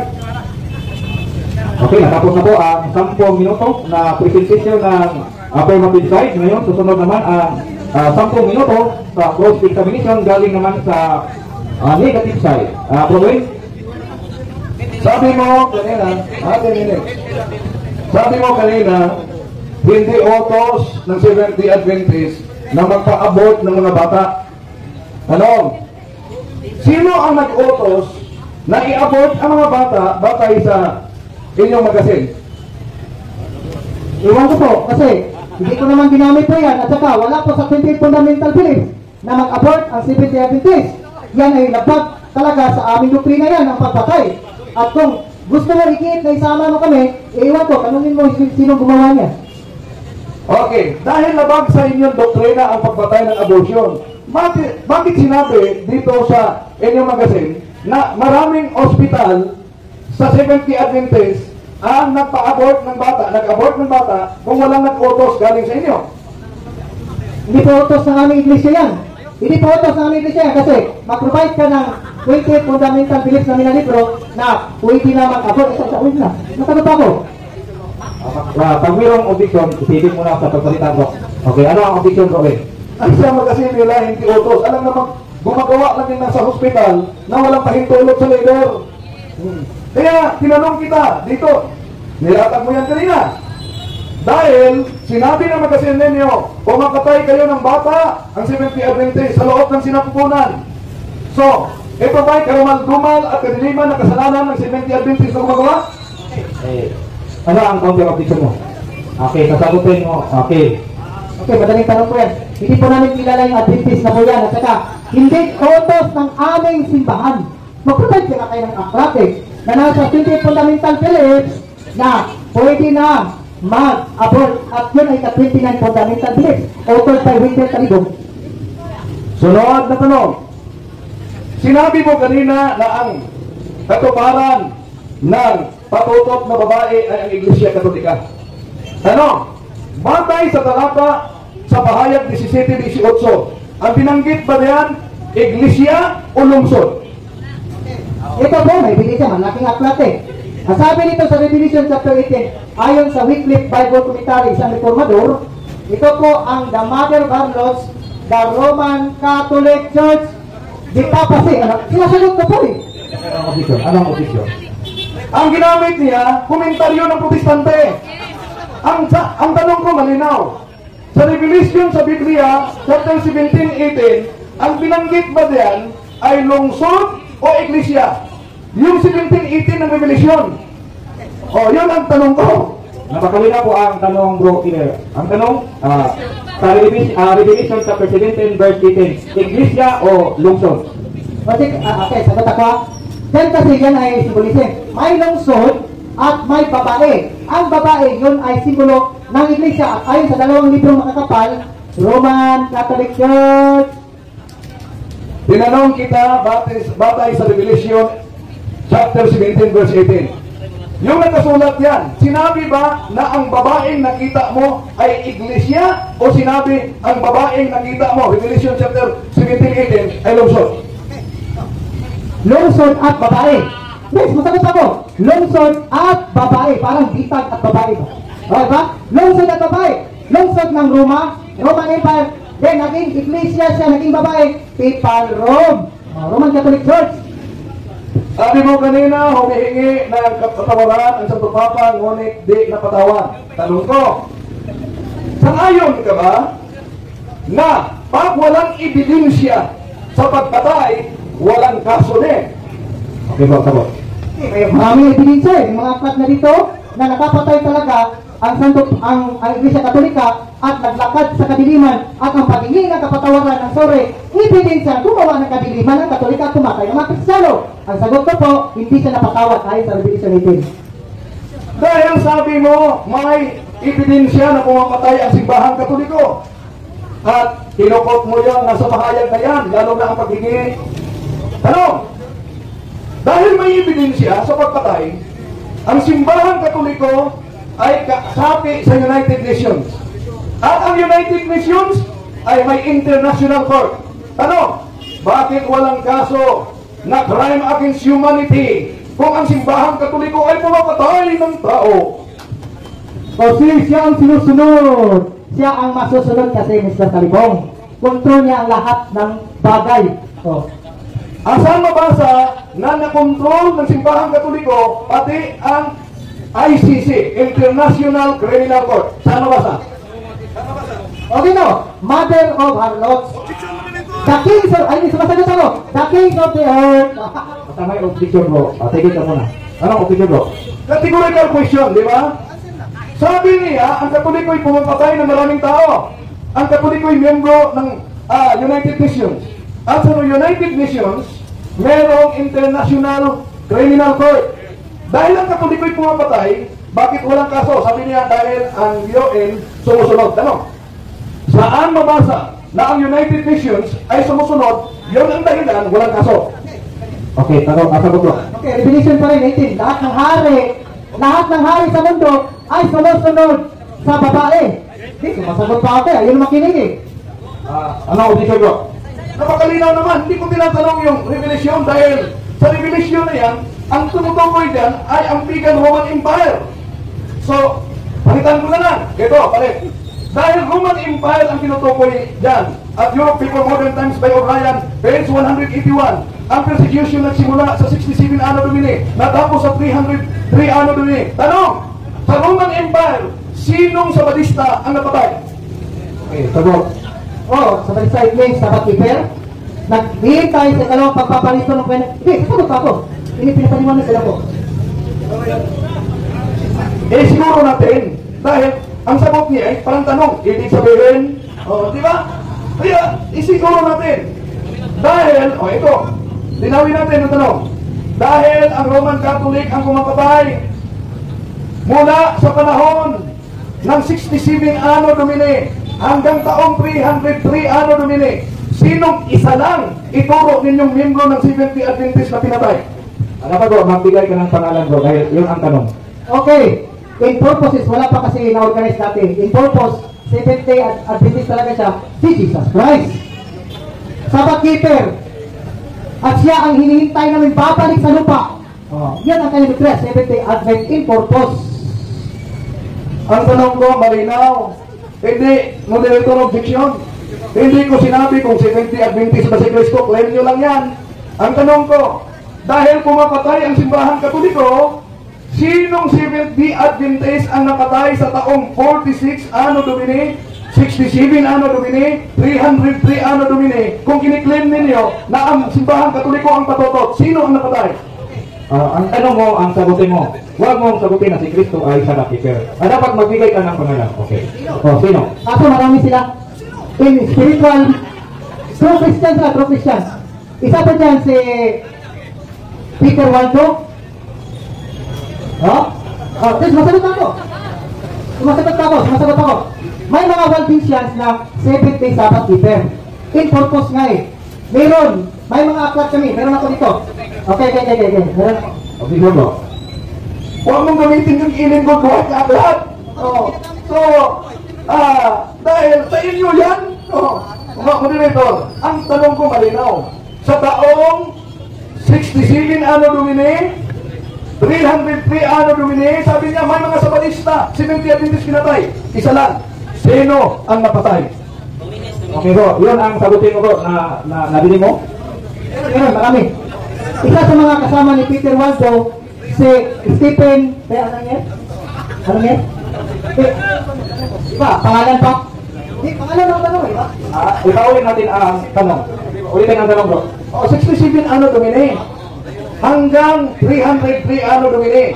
Dahil ang Katoliko, ang tinutukoy daw niya ang babaeng patotot at maraming pinapatay. Tuloy ng Sabatista. Kaya sa taong 67 Anno Domini, 303 Anno Domini, sinong 70 Adventist ang napatay? 67 AD hanggang 303 AD. Sinong 70 Adventist ang napatay? Sino? Mga true Christians, isa dyan si Stephen Dales. Hindi, masagot ako. Hindi, huwag kayong makan. Masagot ko ako, sir. Hindi ako nagpipiro siya, sir. Masagot pa ako. Hindi, nag-iisa lang ako dito eh. Hindi, nag-iisa lang kasi ako dito. Kung kaya nyo akong balatan ng buhay. Oo, hindi, sumasagot ako. Hindi ko na kasi deserve yung speak ko eh, di ba? Sige, sagot ako. Si Stephen Dales. At saka, siya ang isa sa mga anak sa mga apostol. Siyang bunga ng mga first century Christians who keep the Sabbath, who still practice the Judaism, hindi sila kumakain ng mga maruming hayop. So pari-pareho sila sa Adventist at naniniwala sila sa ikalawang pagpaparito ni Cristo. Seventh-day Adventist in purpose. Anong taon ba si Stephen Dales? Dahil ang tanong ko, 67 Anno Domini, 303 Anno Domini, kung ang Katoliko, ang patotot, maraming pinatay, yung taong yan, na 67 Anno Domini, 303 Anno Domini, anong taon si Stephen Dales na sabi mo? Anong taon si Stephen Dales napatay bro? Between 180 to 280. Yan lang ang year niya. Asaan mabasa? Sige, time na daw. Okay. So mga kapatid, nakita ninyo yung kanilang sinabi na ang simbahan Katoliko ay maraming pinapatay, pero ni isa din niya binanggit, millions ba ang pinatay? Thousands ba ang pinatay? Di nga niya na pangalanan, may 70 Adventist bang pinatay? Pagkatapos ako ang inakusahan, sisimis daw. Nagsisisimis daw. Ngayon, ito kasi ang nakasulat sa public apology ng Papa. Nasabi niya, humihingi daw ng kapatawaran dahil sa Inquisition. Ito, ang sabi, quote ng BBC News, "We are asking pardon for the divisions among Christians, for the use of violence that some have committed in the service of truth, and for the attitudes of mistrust and hostility assumed towards the followers of other religions," said Pope John Paul. Ito ang kinukot nila. May sinabi ba diyang Inquisition? Wala. Ang sinabi ng Papa, humihingi kami ng kapatawaran sa mga kasalanan noon.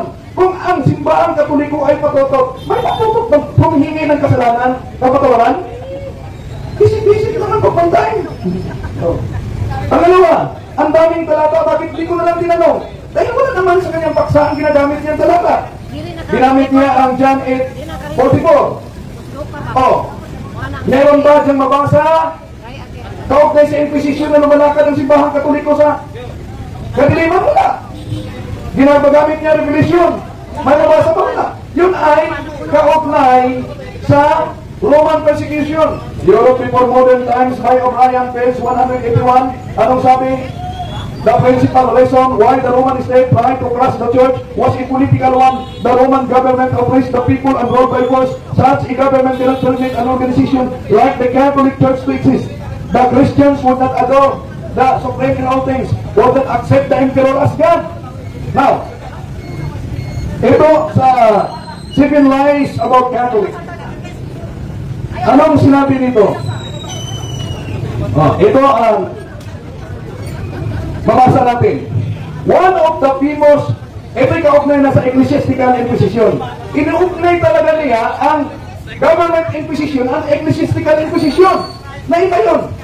Pero sa Ecclesiastical Inquisition, anong sabi? One of the famous inquisitors, Jacques Fournier, who interviewed some 930 suspected heretics during his career, never used torture. Oh, binanggit ba niya yan? Ang Ecclesiastical, hindi. He got all information he needed through the skill and not force. He assigned various penalties to those judged guilty, ranging from making a pilgrimage or wearing a cross to the exile or imprisonment. 42 heretics he turned over to the secular authority for execution. The church itself did not execute. Yun ang nakasulat.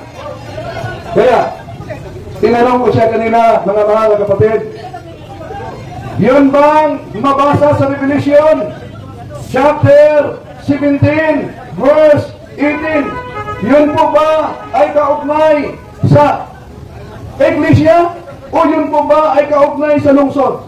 Yung babaeng nakita mo ay yung tunay na Iglesia na itinatag ng ating Panginoon Kristo ayon sa inyong magasin. Katoliko ang sinabi dyan.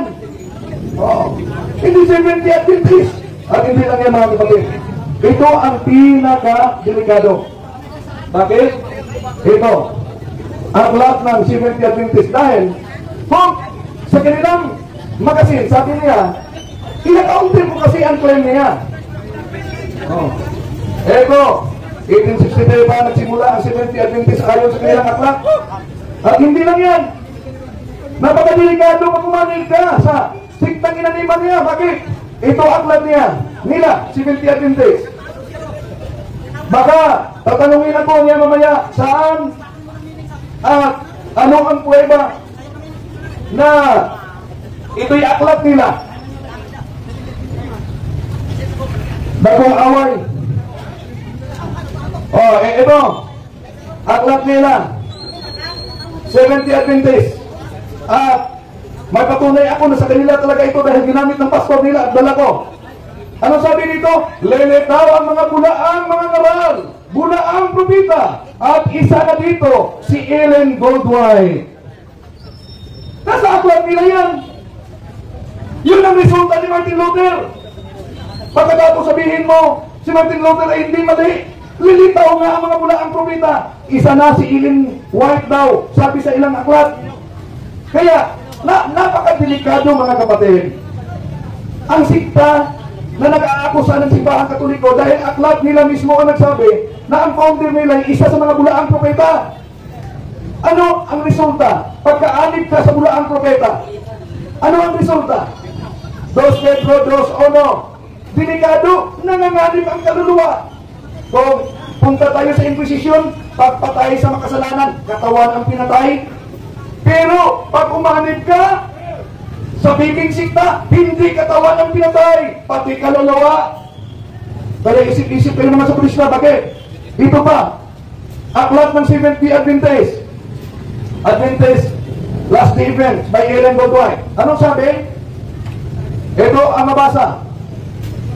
But I see unto thee It shall be more tolerable for Tyre and Sidon at the day of judgment than for you, and thou, Capernaum, close parenthesis, Seventh-day Adventists who have great light, which are exalted into heaven in the point of privilege, shall be brought down to hell. Ano daw ang sa kanilang aklat, mga kapatid? Ang sa kanilang mga aklat sinabi dito na ang Seventh-day Adventist kita namin na at nilatag niya na kahit bata sa loob ng sinapupunan ay pinatay mismo sa pamamagitan ng abortion. Malala yan. Maraming salamat. Okay, natapos na ang 10 minuto ng negative side. Susunod naman ngayon ang 10 minuto ng cross-examination mula sa affirmative side, Bro Gillier. Okay po. Ano na oras, bro? Okay. Okay po, dito sa aking last na tanungan. Ginamit mo ang last day events. Tayo na, kung nailipit sa aking salin, sa'yo, ipakaiba dyan. Sa kanya nagmamayabang nataglay ang liwanag, gayon man ay hindi lumalakad dito ang wika ni Kristo. Ang tanong ko po, anong uring Adventista ang maipupulit sa impyerno? Ang hindi naglalakad ayon sa mapabasa o yung mga masigasig at tapat na mga Adventista? Ang ayon sa nakasulat, Ayon sa nakasulat dito, malinaw talaga. Seventh-day Adventist, ayun nakasulat ko. Ang mga muna, sagutin ko muna. Seventh-day Adventist who have the great light. Counter-injection. Unahin natin ang official. Anong official? no, hindi ka matapat ha? Ay, ayon dito sa binasa mo, kumpituhin natin pagbasa, mabibisto ka dito. Sabi dito, sa kanilang nagmamayabang nataglay ang liwanag, gayon man ay hindi lumalakad dito ang wika ni Kristo. Ito yung una yung iniwasan mo. Ang tanong ko, ano ba ang uring Adventista ang maipupulit sa impyerno? Yung hindi na naglalakad sa liwanag o yung matapat? Ayon sa mapabasa. Anong counter-official, bro? Ang counter-objection, patapusin muna niya ako dahil hindi yan ang binasa ko. Ang binasa ko ang English version. At ayon sa mababasa, Seventh-day Adventist who have the great light. Ang Seventh-day Adventist na may malaking liwanag, yun daw ang itatapon sa impyerno. Nako, delikado. Tama naman ito, bro, dahil English at saka Tagalog naman ang ginamit mo. Tagalog. Pwede bang basahin natin ang buong buod na pangusap? Pwede ba natin basahin? Anong official? Nasa cross-examination na tayo. Yung sinabi mo, pwede ba nating basahin? Hindi yung tanong. Ha? Hindi yung tanong. Kaya, question ka. Request yan. Okay, moderator tayo muna, bro. Bilang tayo mo. Bilang ka. Ang karapatan mo ngayon ay magtanong. Hindi magputos na butahin. Okay. Okay, bro. Okay. Okay, tanong, bro. Of those who boast their life and yet fail to walk in it. Binasa mo dito, that I say unto you, it shall be more tolerable for Sodom and Sidon and the day of the judgment than for you.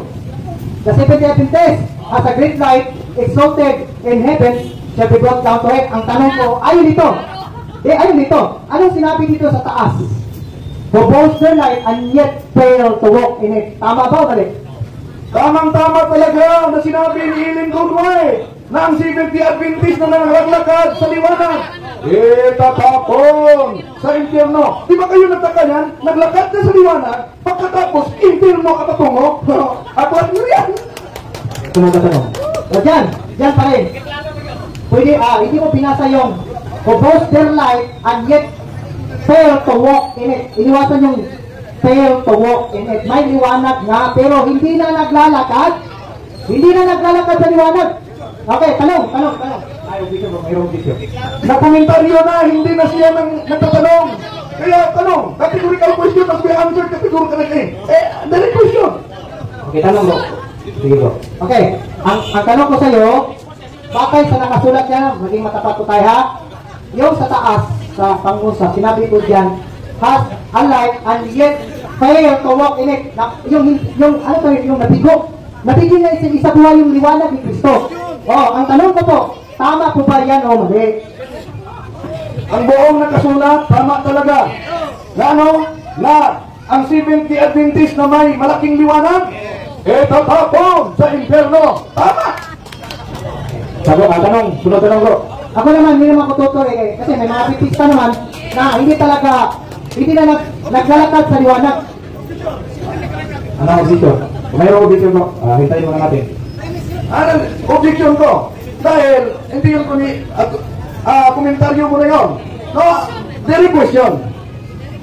Any question bro? At sabi ko, tama naman din na may mga Adventist na wala na sa liwanag, na hindi na naglalakad. Talagang inusulit sa impyerno. Ang tanong, naratol na mo. Kalma lang mo. Okay, padamdam kasi yun. Okay, ang tanong, mayroon din bang Katoliko na hindi na naglalakad sa liwanag? Yes or no? Yan ang tanong niya bro. Yes, merong mga Katolikong hindi naglalakad sa liwanag. Ngunit, sila'y nagiging makasalanan hindi dahil sila'y Katoliko. Dahil hindi sumusunod sa aral ng simbahan Katoliko. Pero marami na mga Katolikong makasalanan sumusunod sa aral ng Katoliko. Sila'y nagiging santo. Malas lang. Trinity at Trinity, walang santo. Sunod na tanong. Follow-up question, sabi mo, may mga Katoliko na hindi na naglalakad sa liwanag, sa liwanag ng katotohanan, mapupunta din din sila sa impyerno. Hindi na sila maglalakad sa liwanag. Yes or no? Yes, kung hindi magbago. Pero, iba ang sa inyo. Bakit? Ang 70 Adventist na may malaking liwanag, tatapon sa impyerno. Delikado na to. Pero, ano ang sabi sa isang aklat ninyo? Oh, ito ba? Aklat. Oh. Ito, pareho tayo. Si Buano, ito ang sabi, diha sa mga Katoliko, adunay daghang hilabihan ka mga matinudaanong Kristohanon nga nakinabuhi sa tanang kahayag nga danagdanag diha kanila o ang Diyos nagbuhat kanila. Kaya mamili kayo sa itapon sa impyerno o sa Katoliko na sumusunod ng katotohanan. Tanong. Okay, next question bro. Ito, yung binasa mo na maraming Katoliko, ginamit ko yan kanina maraming Katoliko na sinasamahan ng Diyos. Binasa mo pa ang buong page na may mababasa mo ba dyan na sila ipapalabas sa Babylonia? Nabasa mo o hindi? Nakita mo naman na yung kotisyon lang ang binasa ko. Kung ipalabas sa Babylonia, wala na akong problema niyan. Bakit? Dahil yun ang pahayag ni Ellen Goldwyn na ang Katoliko nasa katotohanan. Samantalang ang Seventh Adventist itatapon sa impyerno. Sino nagsabi? Ellen Goldwyn. Sunod na po ka na. So, ibig mong sabihin, hindi ka nagsabi ng katapatan sa aming aklat. Aklat na nito So, kung basahin mo yan sa unahan, wala yun nga, huwag muna niyo akong istorbohin. Previous yan Tinatanggap mo ba na hindi mo pinasa quotation lang? Oo, hindi. Natural, debate tayo, hindi tayo nag-lecture dito. Kaya ginagamit natin kotisyon. Ikaw nga, pinagdapsap mo. Pero mas maganda ang kotisyon na yan. Doon sa Katoliko, nandyan ang mga naglalakad ng katotohanan. Samantalang ang Seventh Adventist, ayon sa inyong aklat, itatapon sa impyerno. Dagdag pa rito, si Ellen Goldwyn, isa sa mga bulaang propeta. Ilang aklat? Kanilang aklat po. Sunod na tanong bro, Gideon. Okay bro. So, kulang yung information. Ito, dagdag, tanong ko. Binasa mo ba ang 165 ng Las Vegas? Pwede ba? Basahin ito. O hindi lang? Hindi yung tanong, may question. Pwede ba? Hindi pwede. Mag-request ka. Dapat direct question. Question must be direct. Ang categorical question must be answered categorically. Kaya, sabi sa inyong aklat, ang Seventh Adventist na may malaking liwanag, itatapon sa impyerno. Bakit? Si Ellen Goldwyn, ayon sa kanilang aklat, isa sa bulaang propeta. Direct question bro, Gideon. What ang mag-request daw bro? Ito, tanong. Itong libro pa rin ginagamit niya. Sabi dito, maraming mga kaluluwang lalabas mula sa sanlibutan, mula sa mga iglesia, kahit na sa iglesia Katolika, na ang mga sigasig ay higit pa silang tumatayo. Kasama nilang nagpapahayag ng katotohanan. Ang tanong, tanggap mo ito, hindi. Libro namin ito ginamit mo. Tanggap mo ito, hindi.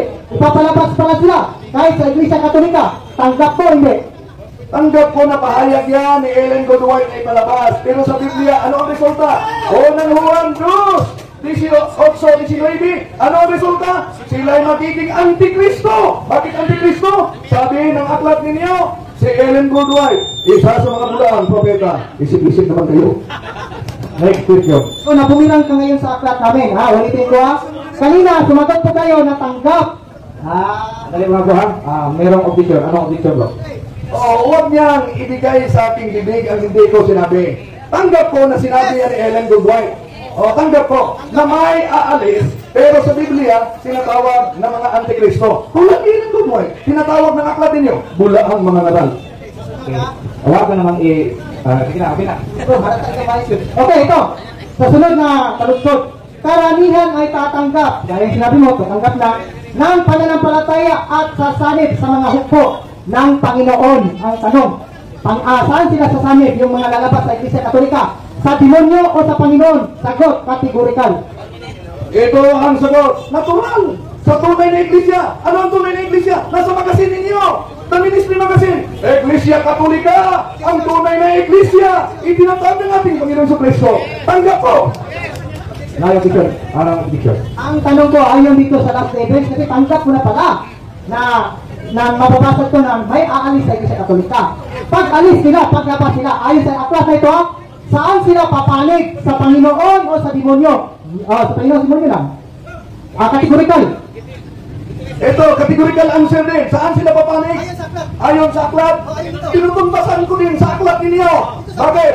Ang debate natin, hindi sa isang aklat lang. Ayon. Ikaw, natatalanta ka na. Patuloy ako. Sige, pagbigyan natin objection na mga makaawa. Ano objection mo? Okay, pati tayo mga kapitay. Ang tanong kasi dito sa aklat, bakit sasagot siya ng labas sa tinatanong ko? Ang tanong ko ba, iulit ko baka hindi narinig. Ayon sa aklat at ginagamit ko to, at tanggap ko na kanina, karamihan sa tatanggap ng pananampalataya at sasanib sa mga ko ng Panginoon. Tanggap mo ito, hindi. Bro, may karapatan naman si Bro Wendell na gumamit ng referensya dahil referensya naman yun at saka sa inyo naman din ang referensya na ginagamit niya. Nasa kasunduan niya naman yan. Kaya sinagot kita batay sa referensya ninyo. Tanggap ba? Tanggap ako na sasanib sa tunay na hukbo. Anong tunay na hukbo? Ito ang San Magasin ninyo. Ang Iglesia Katolika, ang tunay na iglesia ang tatag ng ating Panginoon sa Kristo. Sinong sa demonyo? Ayon sa inyong aklat, si Ellen Goodwife, bulaang mga ngaral. Saan kayo patungo? Ayon sa inyong aklat, itatapon ang Sabadista, si Minti Adinti sa impyerno. Tanggap ko yan. Time. Oras na. Okay, nahurot na pilit na kayo. Okay, maghalo sa mga pawala sa stress. Kaya ang ato mga okay, pahulay sa kuno. Anong topic? Musunod karon ang 5 minutes mo daw, bro. Closing statement. Una ang negative. Okay, ato tang papahulayon sa sila. Kaya wala na ni closing examination sa kanya. 5 minutes ang final statement, ang maguna o ang negative side. Musunod ang affirmative side. Bro, handa na ka sa 5 minutes. 5 minutes lang? 5 minutes, okay. Sige, 5 minutes na lang. Okay mga kapatid, ito ang talakayan namin ngayon, napakaganda. Ngunit, mismo ang kanilang mga aklat nagbubuking sa kanila. Okay, ito ang pahayag sa kanilang pastor, Seventh Adventist. Baka sabi kasi ng mga Seventh Adventist, yung dala kong aklat na si Ellen Goodwife ay mula ang propeta, hindi sa kanila. Iparinig ko muna ha. Ito. Kasi sa sibano ito pagkasabi, gitag na kininaso sa kasayuran ng isyo bahid sa tangna sa nahimong labing dako nga pagsuta alang kanila sa katapusan mga adlaw o magula ang danggang mga batakon na manalanak false prophets o magapasalaan sa kanilang 24:11 alang sa dugang nga pagpasanto gihatag sa Dios kini nga mga pulong nga tukahuan nga hindi ko dili ninyo tuuhan ang tanang espiritu. Ang pansulayi ninyo ang mga espiritu kung iya ba kini sa Dios. Kay daghang bakakon nga manalangna namang manuha sa kalibutan. Unuan 4:1. Inoon lakip na si Ellen White. Alright, i-translate natin sa Tagalog ha. Inulan nito ni Kristo Jesus sa alaman tungkol sa bagay ito sa kanyang hula na pagsabi. Nito ay isa sa pinakamalaking dapat alamin na sa huling mga araw magsilabas ang mga bulaang mga propeta at kanilang linlangin ang karamihan. Matthew 24:11 para sa karagdagan ng pagpapaunawa o pagpapaintindi binigay ng Diyos sa kay Juan ang nasalitang ito na hiniguma, na iniilig. Huwag ninyong paniwalaan ang lahat ng espiritu, kundi subukin ninyo ang mga espiritu. Ito ba ay sa Diyos? sapagkat maraming mga bulaang mga propita na magsipaglabas sa sanlibutan nito unon patrono. Kalakip niya ni si Ellen White. Si pastor ng Seventh Day Adventist yan. Binasa nila ang aklat na ito. Sino daw? Kalakip na sa bulaang propeta si Ellen White. Delikado yan. Kaya inintay ko kung natanong siya sa aklat na ito. Diniwasan niya. Mga kapatid, napansin niyo kanina gumagamit siya ng mga footnote o kaya gumagamit siya ng mga pahayag galing mismo sa protestante. Di natural bias.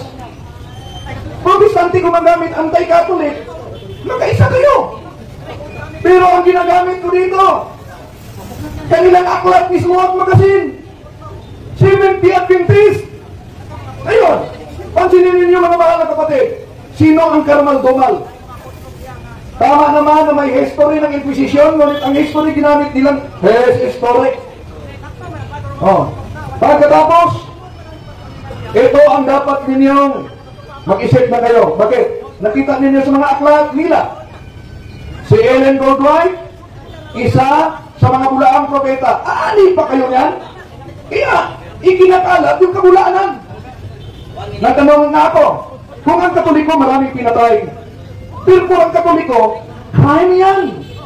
Dapat ang Katoliko ay sampahan ng kaso na crime against humanity. Lahat ng mga sikta, inatake ang Katoliko na maraming pinatay ng mga Kristiyano. Pero narinig ko kanina, sinong si Seventh Day Adventist pinatay? Ni isa wala. Kaya mga kapatid, nasaksihan ninyo ngayon ay napakagandang talakayan. Nasabi niya, hindi na giba. Dahil pa lang, giba na. Aklat pa lang nila, giba na. Kaya mag-isip-isip ka na, kapatid. At sa lahat nating mga kapatid, hindi po natin layunin na saktan ng damdamin ng ating mga kapatid. Sa iba yung pananampalataya. Pero may kasabihan tayo, ang kasinungalingan, pag ito'y palaging inulit-ulit, ay magmukha na parang katotohanan. Lalo na sa ating mga kapatid, kulang ang kaalaman. Maraming salamat. Okay, natapos na. 5 minutes na closing statement ng negative side.